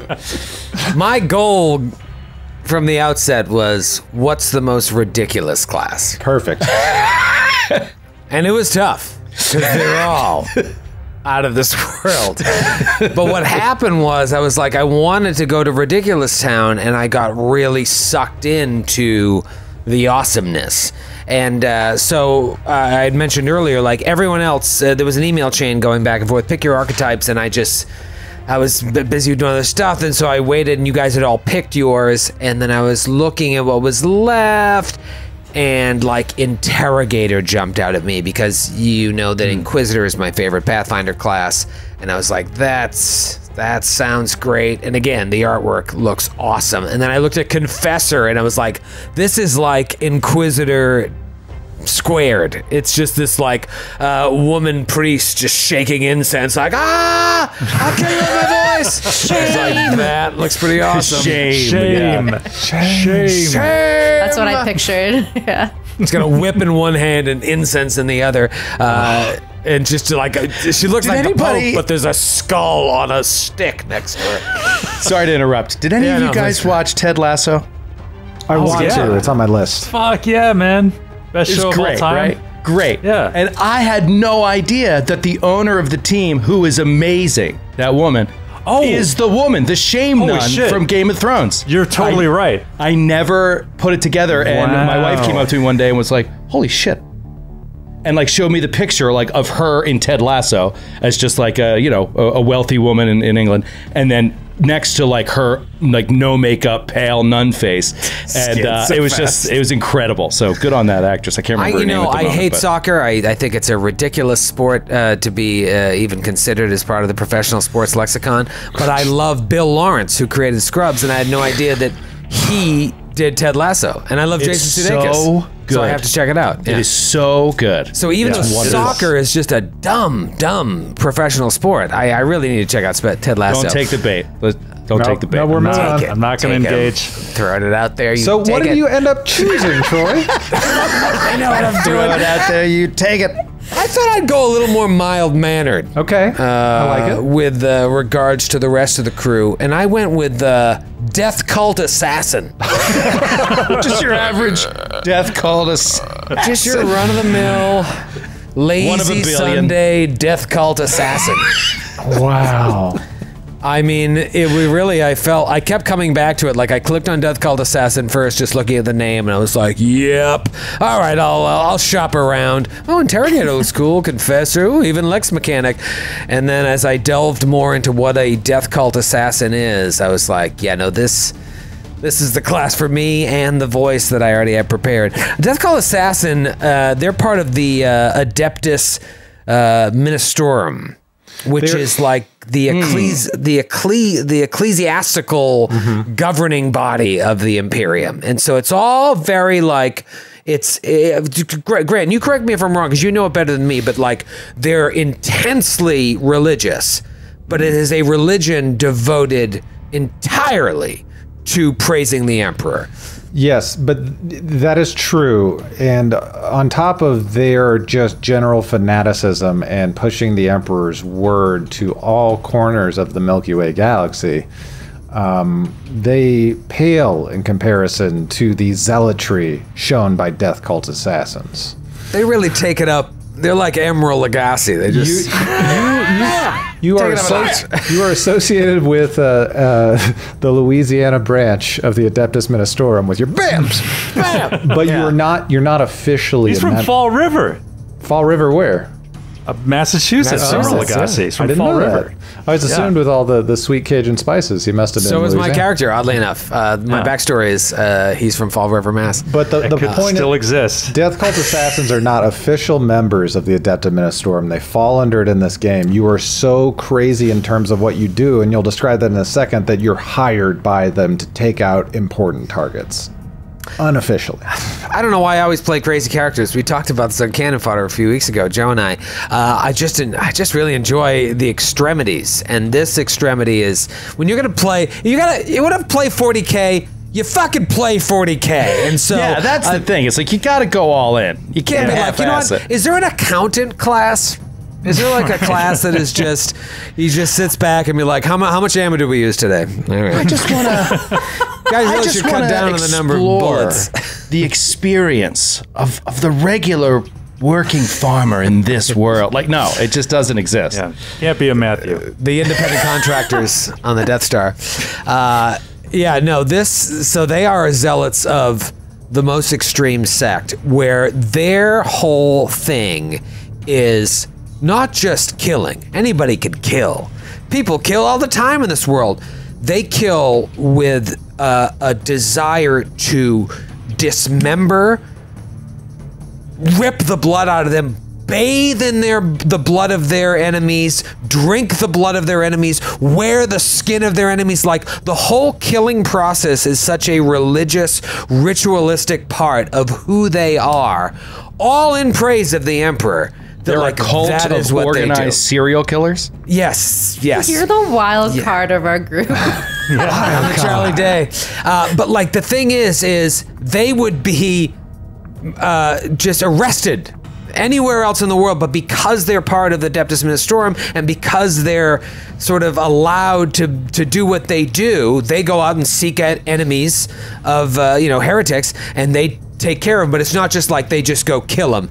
All right, mission accomplished. No, they kill them, and then part of the deal is like they're allowed to do their thing, and their thing is just drinking and bathing in the blood of their enemies. I loved reading, no two death cults are exactly alike, but all share the belief that the ultimate worship of the Emperor, the ultimate act of worship, is to carry on the work of slaying the enemies of mankind. Cult assassins train endlessly in a wide range of weapons, owning their skills so that every stroke with the blade, every drip of blood spilled is an offering to the Emperor. Yeah, and it all goes back to like the history of the Emperor, which I know is basic as one can know, but like there was a backstabbing and there was an assassination attempt. And so they think the only way they can truly honor the Emperor is by recreating that event over and over and over again and just bathing in the blood of their enemies. They're incredibly dark, and I'm really excited. This is what I love about this game: the petty drama that's blown out of proportion. Right. Yeah. It's great. Yep. If only they just talked about it. None of this would happen. So you're a very mild-mannered Death Cult assassin. Your keywords are Imperium and Adeptus Astartes. In Adeptus your Ministorum. kind of class breakdown, you have a high agility of 4 and a weapon skill of 2 as a base to work from. Yeah. Let's talk a little bit more about how your attributes break down. I want to kind of get into the character sheet a little bit. So we heard Skid's. His were very well balanced. A 5 in strength and kind of, let's see what else. 5 in strength, 4 in toughness, agility 4, initiative 4, willpower 3, intellect 3, fellowship 2. What does your breakdown look like compared to a Space Marine in training? Yeah, not like I feel like Space Marine in training is a little min-maxy. I'm a little more even across the board, and then the bottom falls out, and just going left to right. 3 strength, 3 toughness, 4 agility, 4 initiative, 3 willpower, 2 intellect, 1 fellowship. So 2 intellect, 1 fellowship. Like they're not, it's weird because I have points in like Scholar. They're not just mindless dumb killers. They are a little intelligent, but their strengths lie in their ability to act quick, sneak up on people, and just fucking kill them with a twin power blade. And so you have a 3 in athletics, a 2 in awareness, a 4 in ballistic skill, a 3 in intimidation, a 2 in investigation, a 2 in medicae, a 2 in scholar, and a 4 in weapon skill, which means you were going to slice and dice out there. All of those skills are going to be enhanced by the rating and the attribute that goes along with it. So because you have a 4 in agility, you are going to be able to add your 4 in weapon skill to your agility and roll 8 die every time you attack, which gives you a really great chance of laying out some massive damage. Yeah, awesome. Exactly. An 8 in weapon skill is that's my best. What's weird is like my second best is like medicae 5. Actually, no, I have athletics of 6. So they flip onto the scene, slice, and let me heal you. Yep. Well, they have an intimate knowledge of the internal workings of a living body. That's a great way of putting it, Skid. Yeah, they know exactly what it looks like once you start slicing and dicing. I imagine it from the picture. It's kind of like Ryan Reynolds' Weapon X character in Wolverine when they tried to make Deadpool. It was the shitty Deadpool before it was real Deadpool when he had the sewed up mouth. It's kind of like that. Twin power blades. Think that. Yeah. So let's use this as an opportunity to also talk about some derived attributes. You have a defense rating of, your defense for everyone is going to be your initiative -1. So that is going to be a 3 for you as your defense, and that measures how difficult you are to hit in battle. The other part of how your character's health works in this game is similar to damage reduction, really, in Pathfinder terms. It's your resilience. And that base is your toughness +1. So what is your toughness, Troy? A 3? Toughness is 3, so I got a base of 4. So I got DR4 against all damage, basically. But you get to wrap that up with your armor and your armor of a body glove. I'm wearing a body glove. In the picture, it looks like the muscular part of a body, just like if you ripped off the skin and wore someone's muscle as armor, that's the body glove. Cool. So we have that base and your armor coming together to give you 6 total resilience. Whenever damage is done to you, you will subtract your resilience from I can't say resilience from the there you go. Damage total. If anything exceeds your total, you will begin to take wounds. Right. Your wounds are your toughness plus your tier. So what does that add up to for you? 5 max wounds I can take. Okay, not bad. Not as good as someone like Skid, who we'll get to in a second. Your shock represents your ability to kind of go past your mental capabilities to slough off things. And it's your will plus your tier. So what does that get you to? That's a 5 as well. Okay, not bad. And your determination, very simply put, is your toughness. It's just straight up toughness? Mm-hmm. All right, so it's a 3 determination. Okay, great. And your speed will be 6. All humans will be 6, so that will cover Kate and Joe, even though he looks nothing like a human. He looks like a floating calculator. Your conviction equals your will, so what does that get to you? That's a 3. And your resolve is your will -1. So yeah, 2. 2. Are those like, like saving throws, basically? Yeah, we'll get to those during Equivalent, gameplay. yeah. But just a neat way. It's really easy once you have all of your attributes spelled out for you to get these derived attributes. I am a sucker for derived attributes. I don't know why. It really gets me going. I love a good derived attribute. I'm with you. I'm with you. What is it? What is it? Just I don't a nerd know. in us? You know like what? Let's not math? analyze it. You like math? I like math, I guess. Likes math. Especially derived math. For comparison's sake, we know your attributes. Can you tell us what your defense and resilience are? How do you calculate defense again? Defense is initiative -1. 3. Okay. And your okay, yeah. and your resilience? Resilience, my base is 5 because it's my toughness +1. My armor's 4, my scout armor, so it's 9. Oh, so Jeepers. you're going to be able to take a lot more hits than our Death Cult Assassin. What's your max? Just imagine if I was a full-fledged Space Marine, what I could do. You'll get there. You'll get there. I'll get there. What are your max bro. wounds? Max wounds are 6. Okay, one more. Max Wounds is a great name for a character, by the way. Oh, that is a good name. Yeah. And your shock max and your determination. Your shock max is your willpower plus your tier. Shock max is 5, determination is 4. Excellent. Yeah. We don't have to go through everyone's right now. I just wanted to give a range in between kind of what a stealthy character went from to more of a frontline fighter. But I do want to talk about some of the talents and abilities you all chose. There are suggested talents and abilities for most classes, though. Those exceed the 200 XP available to you. Troy, I'm going to come to you last, but I'm going to give you a wild card while you sit here. I noticed you didn't pick up any faith talents starting on page 142.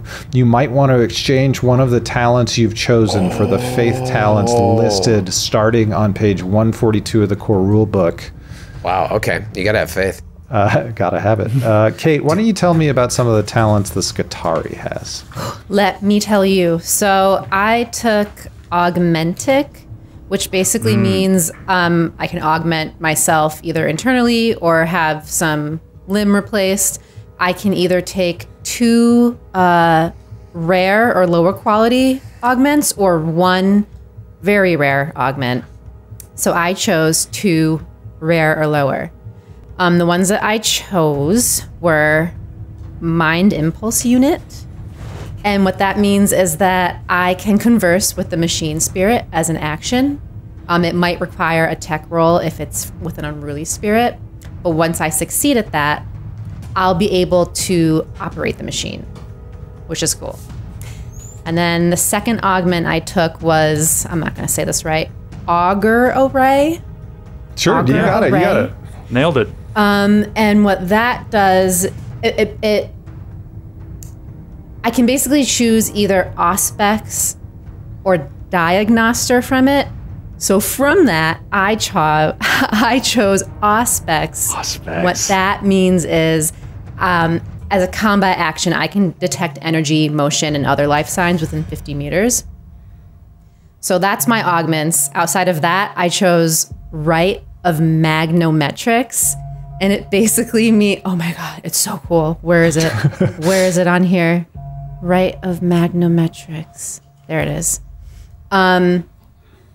I have powerful electromagnets augmented into me and that I can control mentally. I can summon metal objects to myself and hover over large metallic surfaces. I can pick up and carry metal objects 3+ double rank meters away without touching them. I can also draw my body to any large and stable metal object and hover above it. No test is required for any of those abilities. Wow. It's like the coolest thing. You're Magneto. Yeah, I'm a super person. You're lucky you're not playing with Troy as GM because he would ensure nothing was metal in the entire campaign. But I will ensure that you'll have He'd some be like, cool moments. you walk upstairs to yet another soil floor. Wooden stairs. Yeah, up wooden stairs to another soil floor. And then the last talent I chose is Binary Chatter. And it's similar to the augment I chose, except that when I talk with mechanical constructs, I can instruct them to do things, I can question them, and basically more like just communicate with them. Awesome. Rather than control them. Awesome. And you excel in toughness and agility. You have a 3 and a 4 there. You also have a very, very high ballistic skill. Yeah, so you're 8. going to 8 die total with everything. Wow. That's going to let you identify, understand, and maintain ranged weapons, which is perfect for a Skitarii. If your character shoots someone, their target's defense determines the difficulty numbers of your character's ballistic skill tests, but you should be passing most of those tests. You're also excellent with tech. Yep. And I think it's really neat. You're armed with a galvanic rifle. And that So cool. fire electromagnetic servitor-guided projectiles, each endowed with a savage machine spirit obsessed with inflicting maximum devastation to their target. Amazing. It didn't have to be love that it. extra, but it is, and that's why it's great.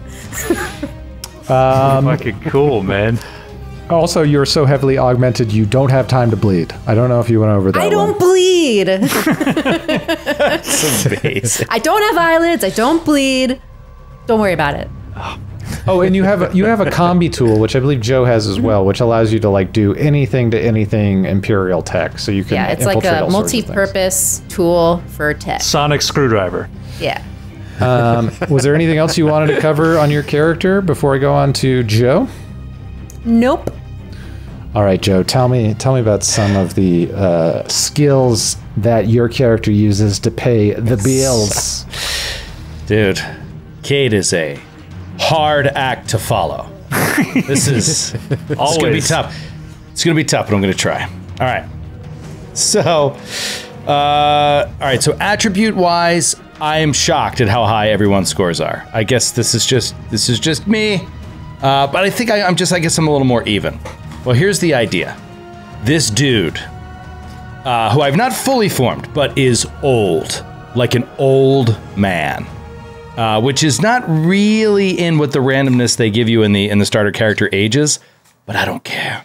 So this guy is going to be, you know, like in his 60s, basically, and is like Kate, going to have some augmentations and some things that have been there for a long time. So going across, he has a strength of 1, a toughness of 3, agility of 3, initiative of 3, willpower 4, intellect 5. That's his big one. His intellect, nice. and then fellowship of 3.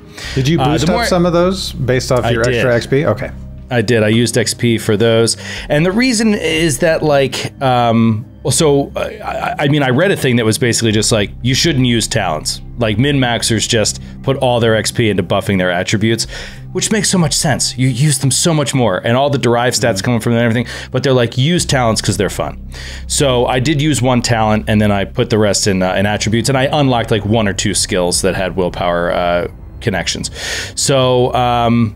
You know, his main thing is like he's a support character. He's not going to do anything really in combat. I put 1 more point in ballistics, but like it's not going to be that great. His weapon skill is going to be terrible. But I've got an 8 scholar. I've got an 8 tech. I've got a 7 awareness and a 7 investigation. So, you know, when it comes to gathering information, all that kind of shit, you know, he should be somewhat valuable, I hope, to the party. Now, he has these adept's robes. I mean, that just is 0 armor, right? It's just you don't have armor. Correct. So his resilience is going to be 4. So, you know, even lower than Troy's. If you can imagine that. But I mean, I think this is balancing out well. I just hope that I end up being a good support. Like, we don't need another frontline fighter, but like, I hope that the scholar and tech stuff comes in handy. Low defense. His wounds aren't too bad because he's pretty tough. He's a tough old guy. So part of what a Lex mechanic gets is they just get 2 augmentations, and they can take any augmentations. So for 1, and by the way, both of them I decided to go with things you don't see. So he doesn't appear to be augmented. In one case, it's just because he's old. and he's been through a lot of shit. So he's had both hips replaced, both knees replaced, and a couple elbow and shoulder replacements in there as well. This is an augmentation called sinew armature. And basically you have all of your joints replaced with metal and mechanical shit. And I think it gives you, I have to look it up again, but I think it gives you a +1 strength. So you get a +1 strength. And then really leaning in to this setting. God, I'm so angry that I don't have it ready and it's all my fault. It's too much to like have ready at once, but the other thing, what's it called? Augment. Artificial prostate. Sorry. That artificial prostate really knows when to work.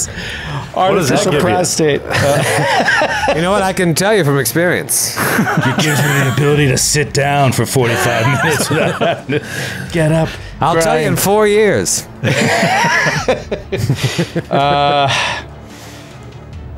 So it is called the Autodogmatic Cortex.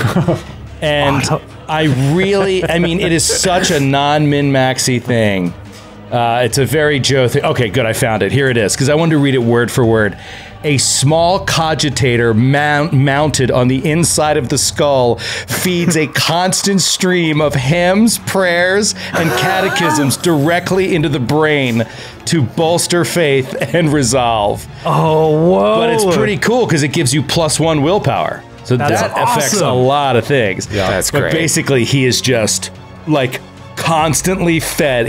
He cannot be broken, in my opinion. Cannot be corrupted. And those we'll are see how far that goes. Amazing flavor choices, Joe. I commend you for that. But you kind of buried the lead here. The coolest thing about the Lex mechanic to me is the statistical certainty ability. Yes. I was going to get to that.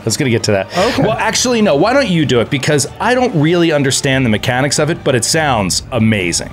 So think of yourself as a human calculator. And as you mentioned, you can go as far as helping bureaucracies manage the trillions of pages of paperwork they have to go to. Without you, the Imperium would fall.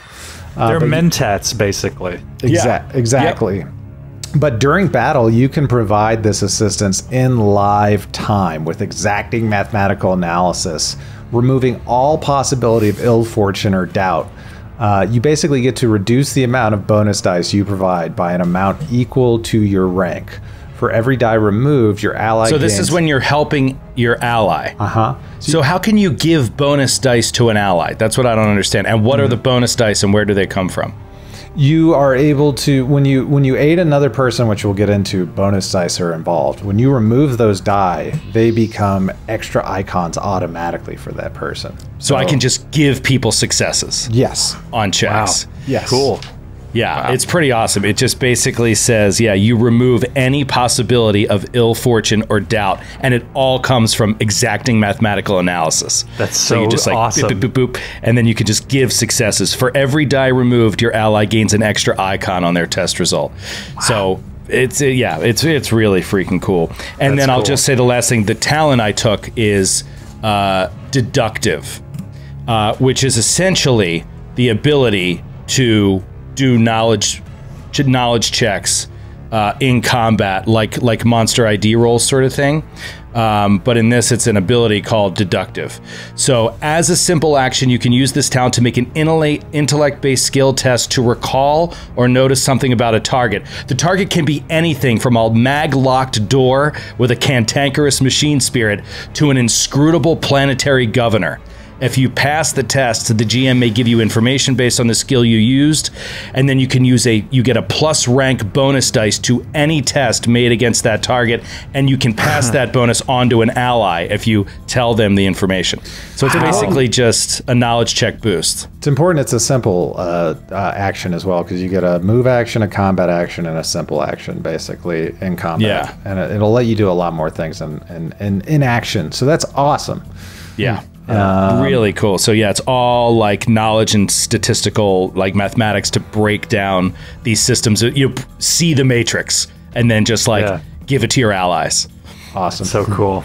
Skid, did you have did you have any special abilities that you wanted to talk about with your Space Marine Scout? No, I didn't have any XP left over for them, but I think so. If you, they go through the different sort of benefits and weaknesses of the different Space Marine chapters. If you pick one, but if you're an Absolver, I think you get to pick and choose. Yep, you do. So, but you have to pick the benefit and the weakness of a single faction. You can't like mix and match, right? Is that right? I would think you can mix and match. I'll let you do that. Oh, and if you haven't decided yet, you do get species abilities baked into there. Oh. You have Defender of Humanity, which means you get to add rank icons to any successful attack against a mob. So you're rank 1, so anytime you attack a mob, you'll be able to add +1 die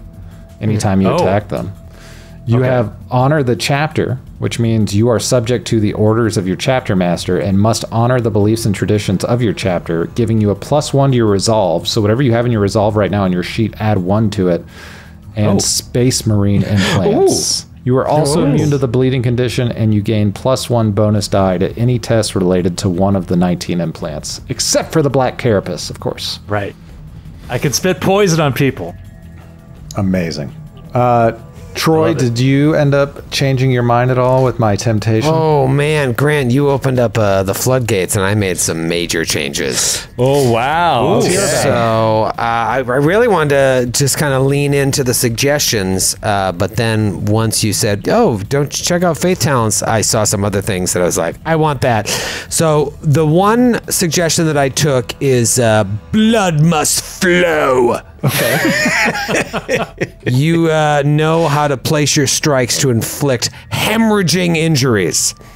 You may spend an exalted icon whenever you make a successful weapon skill attack to inflict the bleeding condition to your target. Oh, cool. This is what they want to do. They want that blood so they can bathe in it and drink it later. Right.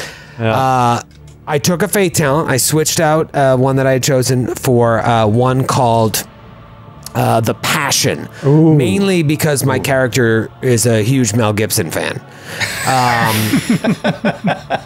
You gain +1 faith.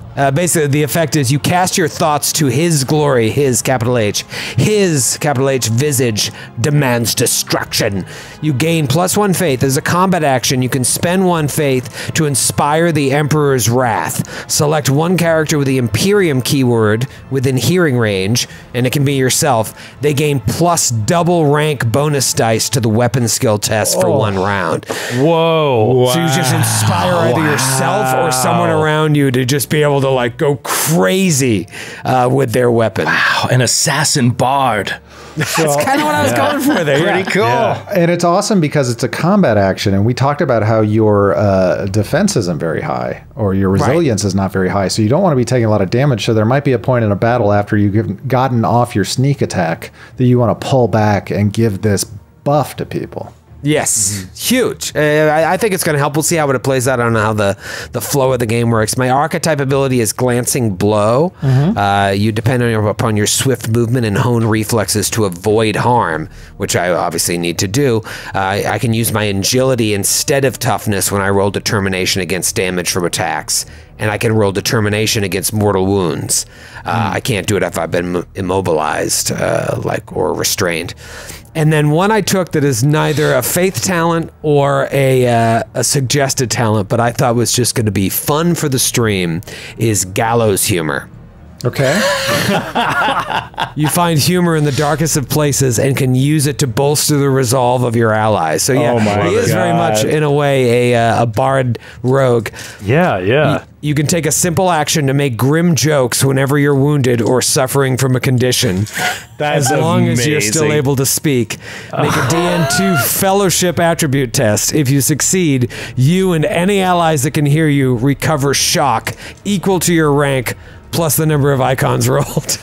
That's amazing. That is awesome. Yeah, I mean, I have a very low That's chance of having it work, but if it does work, or if Grant's like, that was funny, Troy, give yourself an extra D6, and we can have fun with that. It's so unfair. It's so unfair to be a freaking professional comedian and be like, oh yeah, so in this game I get to do my comedy and it'll might give me a boost. But just get put me on the spot, I might shit the bed. You could fuck it up. So yeah, go ahead. Troy. It's so cool just hearing everybody's abilities, just thinking about the way that they can mesh and the way we could conceivably work together. Like, you can see how this particular group survived whatever this massacre was. Yes. It was like, we are like complement each other so well just from like hearing all this stuff. Like, I think it's going to be really fun. Yeah, and even though Kate and I have a lot of similar keywords and stuff, like as she kept talking, I was like, well, this is a wildly different character and like very combat heavy and like a badass killer. And like, that is not what I am at all. But yeah, we work for the same bosses. It's kind of cool. Right.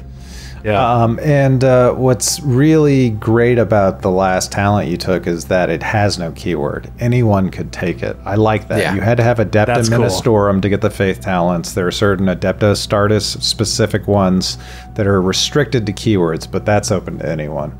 Yeah. And shock is just something that happens with certain attacks and psychological things that happen to you. And when your maximum shock exceeds, or when you have a shock score that exceeds your maximum shock, you are exhausted until it was removed. So it's good that you have something to deal with it for. Do you take like shock damage? Is this like, oh, you take 2 points of shock and then you go up to a threshold of whatever it is? You have a maximum shock. It's kind of like reverse sanity from Delta Green. Anyway. Okay.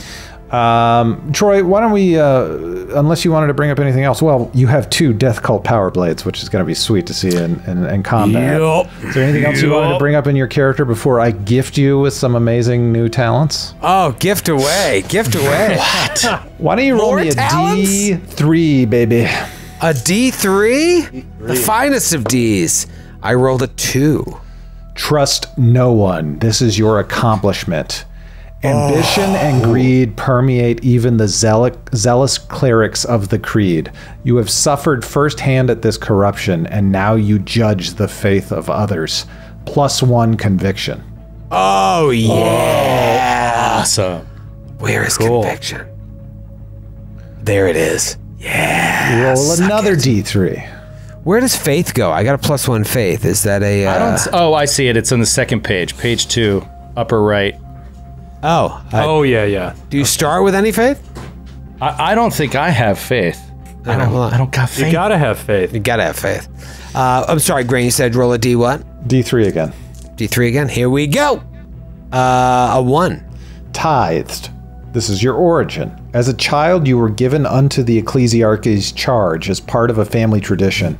You have spent your cloistered life in devout study of the imperial cult. Gain +1 conviction. Oh, man, I'm racking up the conviction. Roll me. And what is conviction used for? Is that so people can't persuade you and stuff? Is that what that is? Yep. Yeah, you're not gonna break me. Death cult assassin. You're like Dexter. Roll another D3. That's a good name. 3. Pilgrimage. This is your goal. You feel driven to undertake a pilgrimage, one that will surely test your faith to become one of the blessed. Gain +1 max shock. Ooh, that's great too. Dude, these are all so valuable. Yeah, these are great. Finally, +1 roll a max D6. A D6? All right. D6. That's what I've been rolling. Oh, that one's gone forever. I thought these characters were good before this. Ooh, is a 1 good? A 1 is okay. You will utilize blind faith to achieve your goals. I feel like that ties in nicely to your character. It does. Finally, roll a 6d6 or 2 6s and tell me what comes up. Choose one die that is the tens digit and one that is the 6, and let me know what comes up. I got you. Does utilize blind faith give me any mechanical bonus? Oh yes, I apologize. Oh no. Or is That's it just an just a objective. fun That's thing just to an say? objective. Oh, it is. All right. I No, must if utilize. you act within your objective, the GM can reward you wrath points. Yes. Right. Okay. 54. 54. All right. You have a tell. You cover your mouth when you're lying. Whoa. All the time. Last question is, would you like to make your character extra memorable with a memorable injury? Yup. Here's the catch. You have to let someone else choose it for you if you want this. That's fair. All right. Who would you like to roll for you? Kate. Kate, roll a d6 for me. She's so twisted. Can I change my answer? A 1. You have a battle scar. You can place it where you would like. I'm gonna say right from my navel to like going into my pants. Okay, perfect. Battle scar. Leading you right to the pleasure zone. Right to the old, we'll call it a unhappy trail. Mm-hmm. I'm gonna write that on my sheet. Kate, let's get into your backgrounds. Let's give you some bonuses. Why don't you roll a d3 for me? Well, are you guys rolling actual D3s? You don't have a D3? What's wrong with you? No. You have to get a D3 Sorry. d6 and divide by 2. Where are you? No, we don't actually have D3. We we did. don't. Our good buddy Dylan gave us some, and I lost mine. There, mine's in the That is office. 3.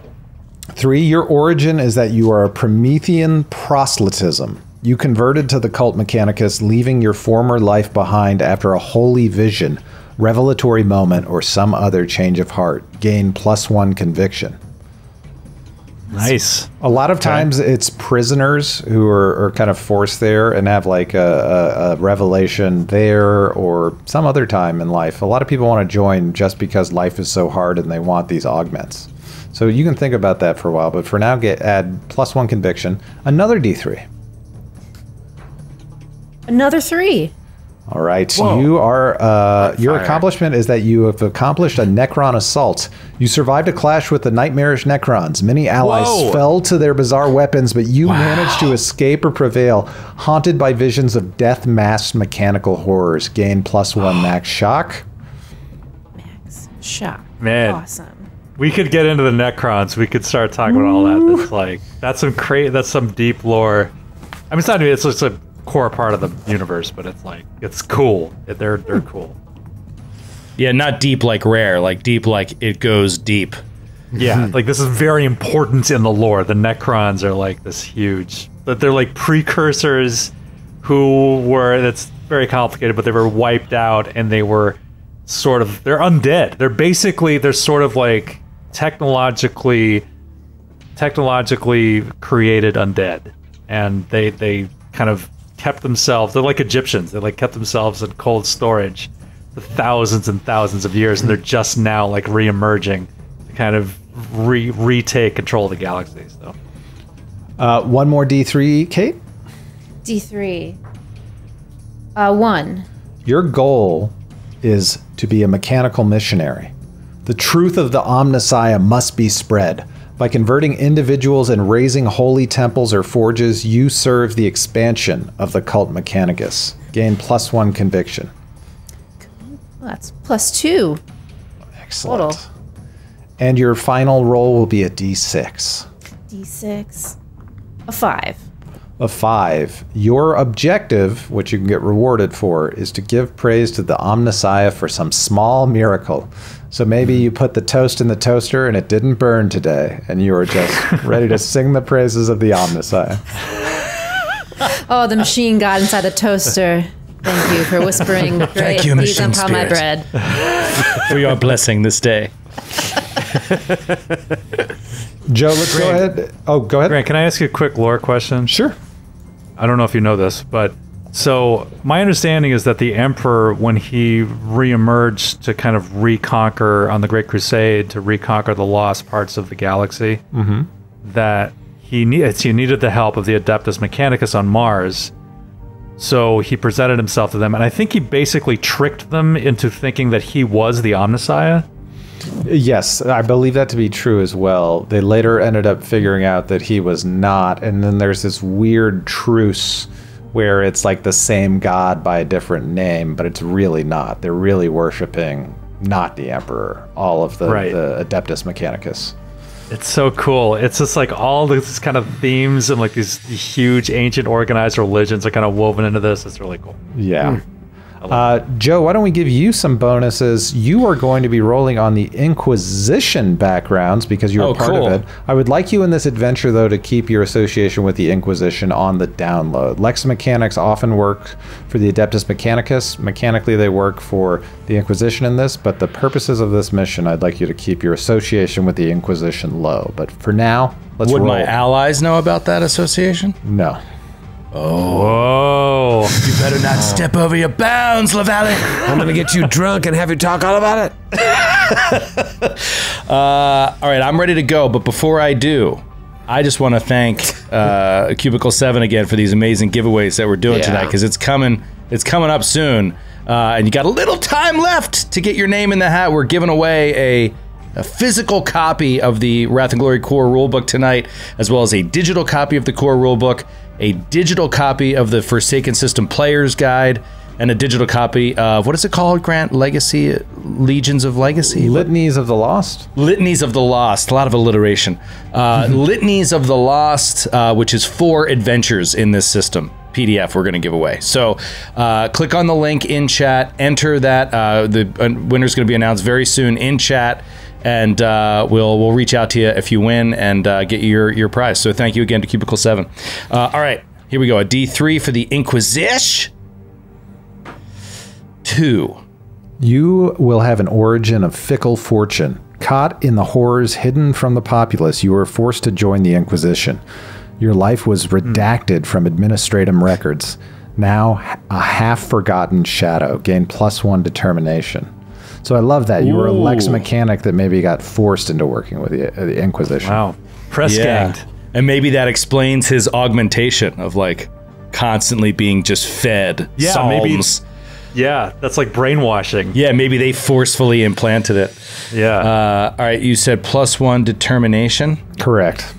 Cool, okay. D3 again. Cool. Okay. 1. Your accomplishment is the scheme revealed. You were instrumental in uncovering and foiling a plot against the Imperium. The Emperor's enemies are often sly and sinister, but unable to deceive you. You human calculator. Gain +1 influence. Ooh. Okay, cool. Oh, this is awesome. This is so They're all so different. Yeah, yeah. All right, what was it called? Just the name of that The ability? scheme revealed. The scheme revealed. Okay, These great. are all in the faction section of your character, so you'll find them at the end of those. Okay, cool. And then one more D3. 3. Rounding it out with Your goal is the hitting for hunt. the cycle. A particularly heretic, alien, or being of chaos, I suppose alien, given your order Xenos, has done you grievous harm. You yearn to confront this enemy and bring their plans crashing down around them. Gain +1 resolve. Oh, cool. What is the alien? Who is it? What kind of alien was it, Joe? I don't know. An orc? One of those filthy, what are they called? The A? Eldari? Eldari? An The elves Eldari. of the universe. Basically. What is that called again? Or is it just an objective? Does it have a title or a name? Because I could look it up later. That's a goal. The last one goal. I read. Okay. It's on page 65 for you. All of these. Okay, great. Your final roll will be D6. All right. Here we go. 3.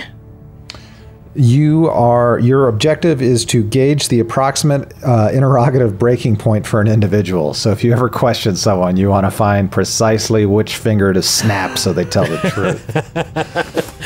I'll do the snapping. So cool. Skid, Okay, let's finish up. Sorry, real quick. What's the difference between objective and goal? The goal is a bonus. So the objective gives you something to pursue that you can be rewarded with, and then the goal just gives you a +1 in one of those areas. Got it. Okay. Skid, let's roll through the Adeptus Astartes backgrounds. Roll me a D3. Okay. 2. 2, courage. You faced every aspirant trial with grit and determination, pushing through exhaustion, fear, and uncertainty with conviction and bravery. +1 resolve. Yes. Yes. Huge. Huge. And just keep on rolling out the D3s. Okay. Another 2. Badge of honor. You risked your immortal life to rescue mortals in peril and have been justly recognized for your unasked for selflessness. +1 influence. Oh, that sounds just like your character. It does, yeah. Oh, that's oh man, I love it. God, this is so exciting for me. I never got to I've loved this since I was a kid, but I've never actually gotten to play it. The first time was Death Watch. Like this is great. One more D3. Another 2. Vengeance. Many of your battle brothers were slain. This ties into your framework. By a particular foe, you burn to avenge this stain on your honor. +1 determination. Oh, yeah. Yeah, there you go. There you go. Oh, I love this. Let's finish up Skid with a D6. Okay. 4. A 4, you say, will give you... Your objective is to speak a motto or saying of your chapter. So you're just spouting off kind of truisms like you're a Peloton instructor wherever you go. Awesome. I'm trying to learn them. I'm trying to get ready. All right, let's quickly give everyone else a distinguishing feature as well. We're going to skip... we're just going to give the memorable injury to Troy, but we'll give distinguishing features to everyone. Kate, roll 6d6. So 1 6 will be the 10s, 1 will be the singles, and let me know what you get. Okay, so for my 10s, I got the 5. Oh, wait. I rolled 6 sixes. Nope. 6 6? Yeah, no, 66? I rolled 6 dice. Oh, Yeah, okay. And then I understood. 66. Sorry It's about hard to... So the 10s is the 224. 24? Okay, so you have a modification. You have a holographic elect 2 designating your allegiance. So you have a holographic tattoo somewhere on what exists left of your human skin. It's hard to imagine Kate with a tattoo. You know, right? They're just not my thing. I don't know what I would get. Just dig deep, Kate. Just try to imagine you're someone else. It's acting. Joe, why don't you roll a 2d6? We'll call it that to be easier. 56. Damn, I wish that was a roll for something. All right. yeah. Your detail is that you have sharp, prominent incisors. Like a vampire? Old man Dracula. I bet your choice character is so jealous of you. I want the bite attack. Wow, okay. Skid, why don't you give me the same roll? 16. 16. All right. You have heavily lidded eyes. Awesome. Just thick eyelids. Uncomfortably thick eyelids. We have eyelids enough for the both of us. Really good for a stream. Yeah, that's great. Is anyone really go for a nap? And with that, I feel like we have all of our characters established. This is my first new grant, should I say, new game Who Dis. New grant Who Dis. And I'm going into the grim darkness of the 41st century by going a little long, not too long. Let's get into this adventure if you're ready. Who are these people? Yeah. So we just have names. Are we going to do that in the adventure? You'll do it in the adventure. Think of your names now. There will be a moment where you will unveil them to one another. We cut to the inky blackness of space. An enormous freighter the size of a skyscraper glides through a black vacuum bedecked with blinking red lights on the vertices of its sharp Gothic geometry. As it propels its massive form through our line of sight, the words Memento Mori reveal themselves scrawled across the freighter's hull. The Memento Mori has just broken the gravitational pull of Gilead Primus, a hearth world lying ominously below. Radioactive thunderstorms the size of a continent cover vast swaths of the planet, and the rest of its form is shrouded by never-ceasing red dust storms. The only visible sign of life is the low-orbit plate Brassel, a magnificent floating remnant of the dark age of technology that drifts through the toxic clouds with the glimmer of void shield, the static haze of atmosphere scrubbing fields, and the shimmer of rad barriers. Here, the elite Gilead Primus house their fortress palaces. Gilded cathedrals rise in glory upon the plate, an artificial paradise meant only for the few, not the protagonists of our story. The camera swoops around the side of the Memento Mori as it follows a trajectory to one of the 5 moons ahead. Before we can get a sense of its precise destination, the camera accelerates into the side of the vessel, right through the O in Mori.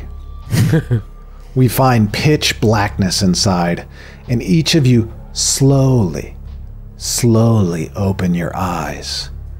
You all have hazy recollections of toasting fine amasec in a luxury suite with a cheerful and hospitable elderly woman prior to this awakening. You remember her friendly eyes and her many augmetics, including the tank-like bottom half of her body. The toast, as you remember it, was to celebrate an agreement between the party and this woman. While you still can't feel anything, you find it difficult to move, and some sort of space-based turbulence jostles you. Everyone, please give me a DN3 awareness check. What? Awareness. We're already rolling dice. I'm so excited. All right, so basically, if you have a 4 awareness like I do, I roll 4 dice and 1 needs to be a wrath die. Yes, that's Correct. your total. You've added your skills and your attribute together. What is the skill associated with awareness? Or the attribute? Oh, mine's... Intelligence, intellect. Intellect. Okay. Yes, correct. Okay. Who passed? I got a 3. What was the DN? 3. So you Yeah, passed. 3, okay. I did not pass. I got a 1. Okay. I am hyper aware. I got 6 successes. Oh my What? god. How many dice did you No, roll? five successes. Joe? Easy. I'm gonna have so much fun playing this. My awareness is 7. I rolled 6 6s and a wrath die. I want to like get it on camera. I don't know if I can like. Holy crap! Look You at got that. a Yahtzee. You totally got a Yahtzee. And it's sliding down to the bottom of the tray, and the wrath die is a 6. It's a 6. So we just gained 6. glory. You did. 6 6s. Is that 12 6? 12 successes. Yeah, 6s are worth 2, 4 and 5s are worth 1. So this calculator human being opens his eyes and instantly knows everything that has happened and caused the John. No, it's perfect. He takes in everything beautifully as a Lex mechanic and is able to calculate like their trajectory away from Gilead Primus where they are right now. Like he has a heads-up display of precisely where they are. He has no doubt to where they are. So whoever is keeping track of the team sheet or just a page on a Google Doc, you now have 2 glory. If you passed your test, so everyone but Kate, realize that you are buried in a pile of corpses and the smell of decay and rot overwhelms your senses. Make a DN3 fear test to continue. Everyone but Kate. Fear. Wow.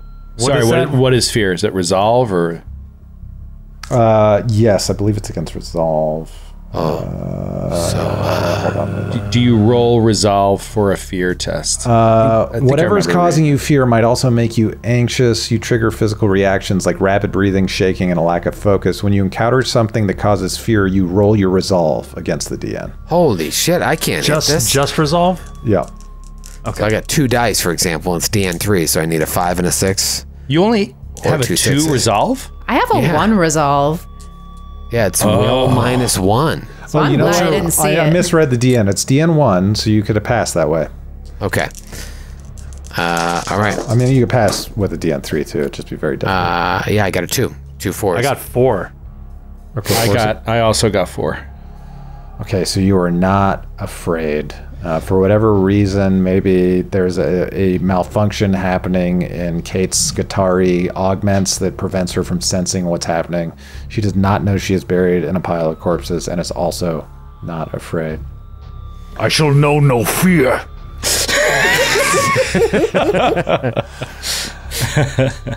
As soon as you orient yourself and fight off whatever fear that might have been creeping into your senses, your struggling against these bodies seems to only worsen the dire straits you find yourself in.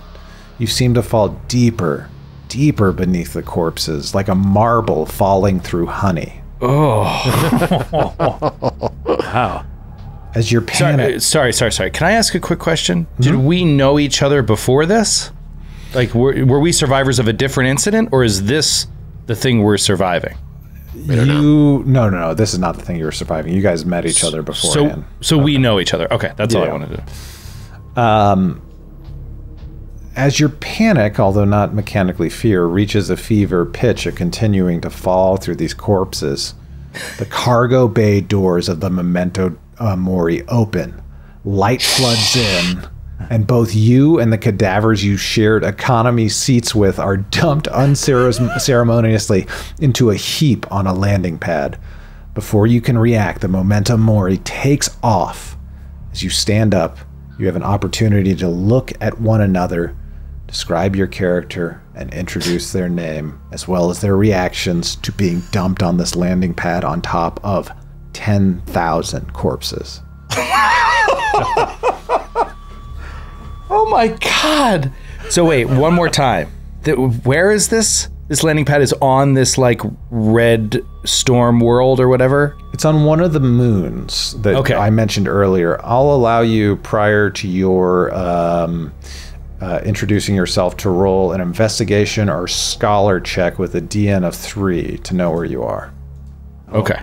All right. So we're on but it has atmosphere. It is like there's gravity and atmosphere, yes. Right? Okay, great. Okay. Troy? This thin man stands up. Oh, I don't like it already. Just the way he said thin. He's oddly thin and oddly tall with oddly long limbs. He's wearing a suit of armor that looks like his skin has been flayed from his body.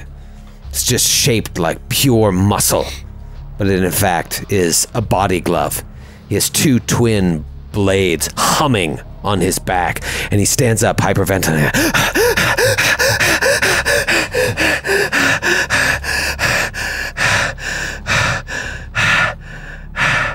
And looks around and realizes that he's alive.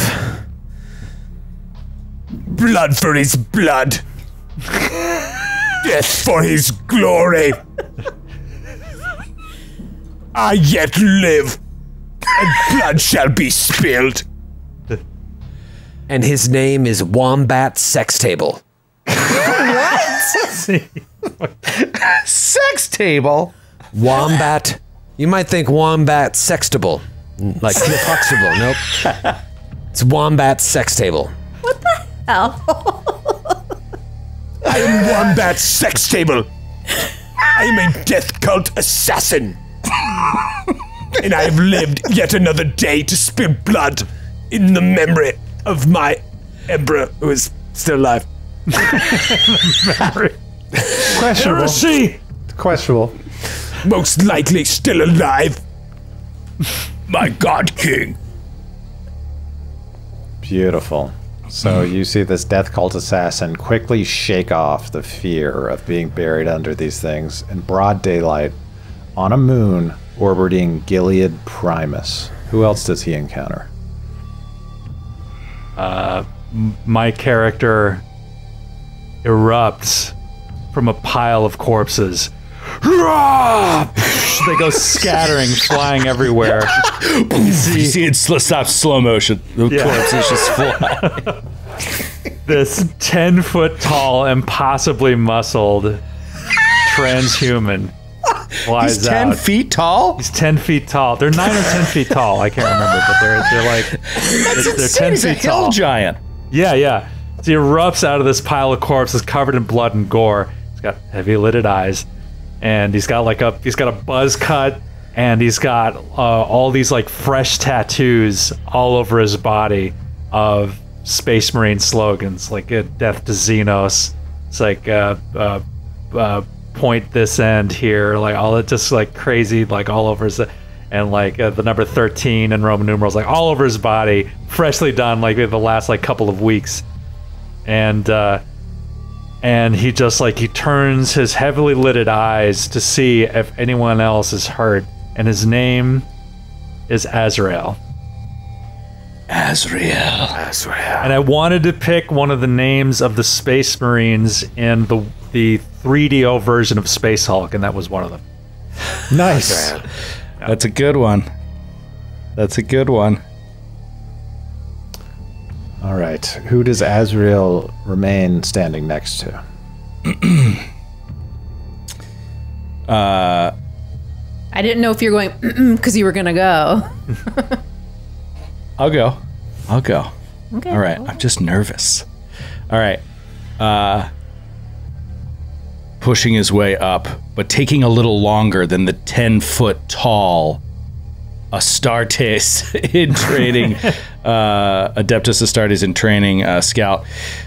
He doesn't quite have the strength, but he uses his balance in the best possible way to maneuver himself through the corpses into a standing position, standing up, and then looking around and quietly gauging the situation. And as he's looking, just like instantaneous calculations are happening in his head. The speed of the ship as it's pulling away, the time it took to land here, the distance to this star system or this constellation that he knows. He's positioning himself exactly where he is, all in heartbeats. But then he looks down and he starts grabbing this large pack, this pouch that's filled with like tools and parchment and all kinds of shit.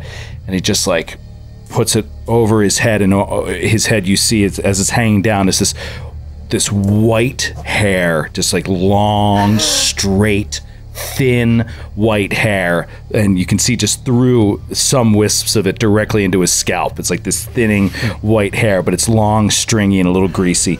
And he just runs the pack over his shoulder, hooks it around, and stands up, brushes the hair back behind his ears, and looks left and right. And his name is Britannicus Rex. Love it. Yeah. I love it. Encyclopedia Britannicus Rex. Let me correct a little bit of your introduction, though. You attempt to pull that pouch over your head, maybe as a bit of muscle memory, because it's something you always do when you're ready to set out. However, in this instance, all of you find that where your gear normally was, you're only wearing robes. Oh, our shit is gone now. No. So I don't have my humming blades or my body glove? You have neither. Where are my humming blades? my holy bolter, blessed by the Emperor. I'm sorry to be the one to tell you this, Wombat Sex Table, but you have neither of those. Son of a bitch. Well, let me just say for a second. Let me describe my hair then. It's just 7 spikes going out in a radius around my head. Oh, yeah. Very anime. I love it. That's Mr. Sex Table to you. Dude, between the 7 spikes and the 10-foot dude bursting out of the corpses in slow-mo, it's very anime so far. This is very anime. All right, so the North Star. Britannicus looks down for this and is, immediately very concerned, and because he's got data written in there that like needs to go to a specific place. He thinks he has it memorized, but like he doesn't trust without writing it down, so he's a little concerned. Kate, the final agent in this crew, what do we see? Finally, you see a 4th person erupt, maybe a little after the rest of you, because they just noticed where they were. And you see her, ? Stand up. And I say that because now that her armor isn't on, she's so heavily augmented. It's like, well, you're assuming that's how she originated, and maybe it's lost now because, like, you see without her armor on, her chest is flat, but it looks like it was altered, and she's got this like awesome chest piece tattoo that signifies the machine god, however that works. But it's there, and it's really cool, and you're like, I've never seen that before because you've only ever seen her in armor. So she's pretty tall. She's 6 feet, or I guess. She's got sickly green eyes because, you know, even though we only have our robes, she still has her goggles on. They're kind of part of her face. Sure. So gross. And it's, you don't know if that's the color of her eyes or if maybe that's just the mucky stuff that's in there to keep her eyes wet. You don't know. She's got... Kate, she's really gross and weird. The rest of us are all normal. I mean, this is... I rolled these on the table while you guys were all going, so I wanted to roll these. And I thought I meant to, and then it got away from me. So the hair I picked, but I'll get back to eyes and the other stuff later. Wombat is disgusted by your presence. My character doesn't care. She has brick red hair. I don't know the length of it yet. And she's never corrected you, so you guys just keep calling her her. Her name is Iota. I love that. I love that Yeah, so right? Oh, much. That's badass. So that is good. Badass. That's great. She looks around, she goes,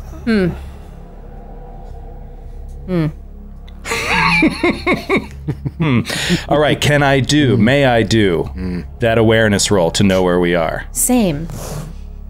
You may, but before you do that, That's okay. All right. you're still No going to rush. do it. But you feel down in your robes, Britannicus Rex. You feel a strange object sewn into the side of your robe, and you see like a loose thread keeping it in. Ooh. What do you do? I feel it down in my robes. He pulls back the robe and immediately starts twining the loose thread around his finger and starts to just rip down where it was sewn in to make an opening in the pocket. As you rip down the burlap-like fabric, you find inside a data slate attached to a stalker flare. And if you open up the data slate, well, I'll show you what's inside, in fact. He's very familiar with data slates. Joe, why don't you turn down the music for a second so I can play you a video of what happens on the data slate. What? Oh, what? What?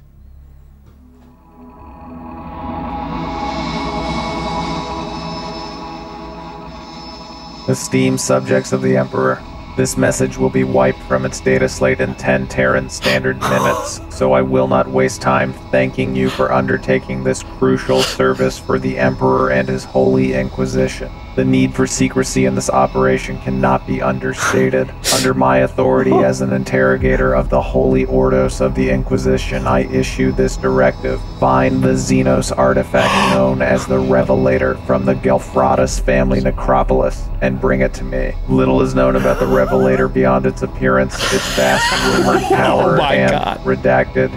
Its form is an unusual metallic bottle, inlaid with undeciphered runes. Its use is a mystery that I plan to solve.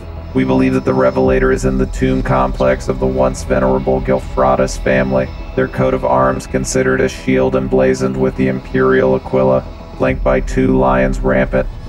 Their credo was, "His truth surrounds us." The Gelfratus mausoleum is reportedly near the city of Barastir, on the cemetery moon of Daedalon.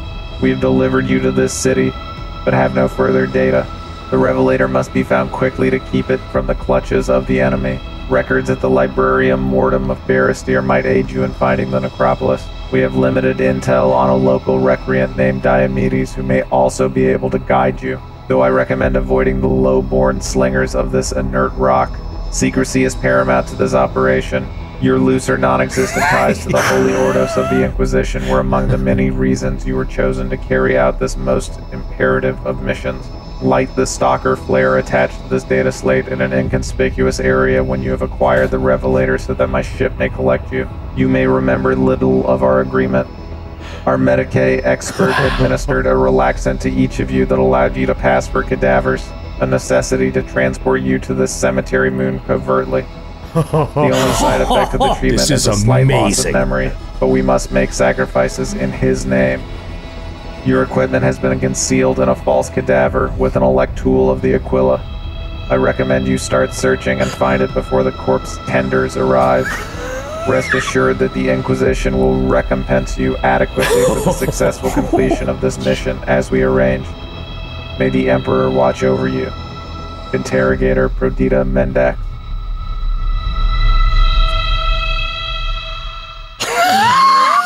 Oh shit!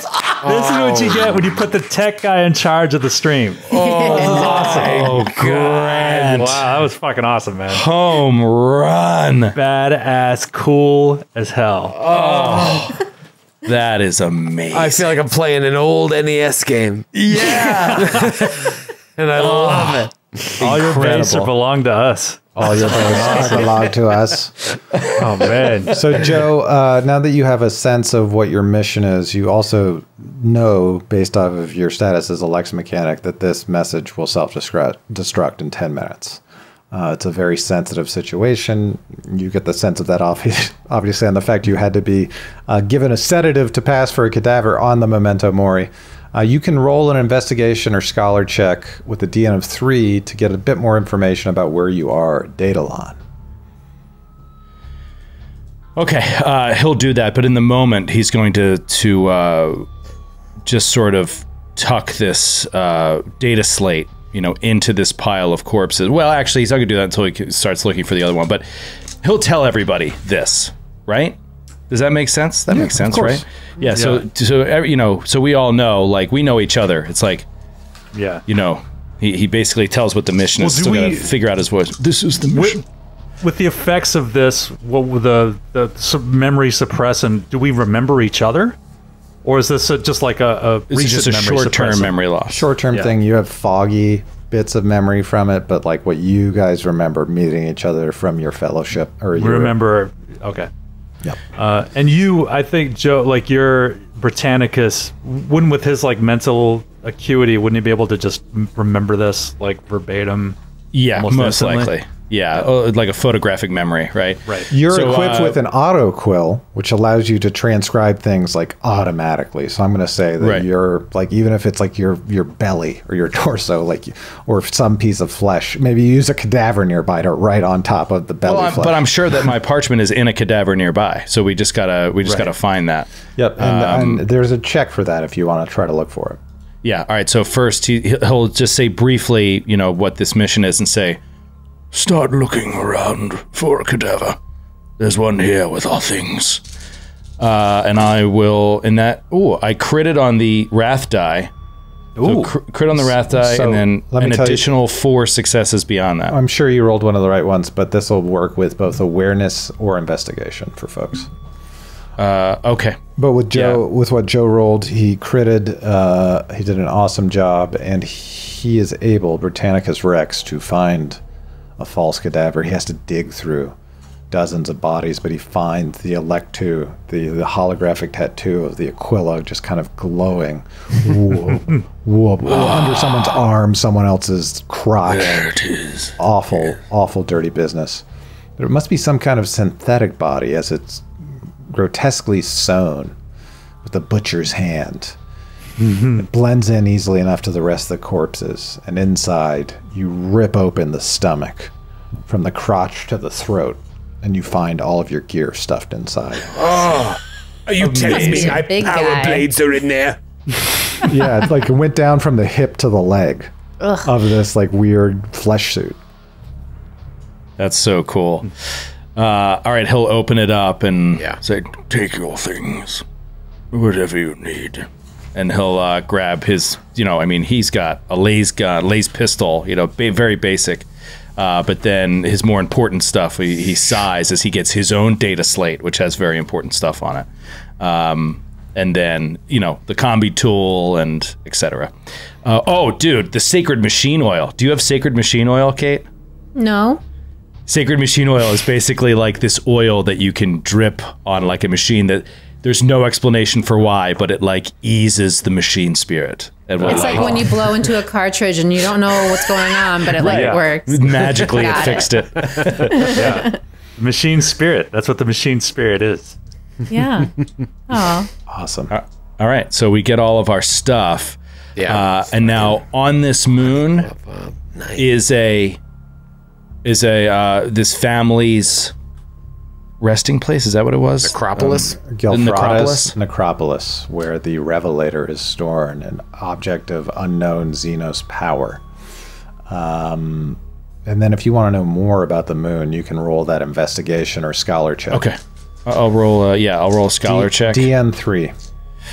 DN3. Okay. I'll roll a scholar check as well. Dude, this is so ridiculous. Oh, you're killing it over there. Iota just trusts that 7 successes. Britannica's gonna get it.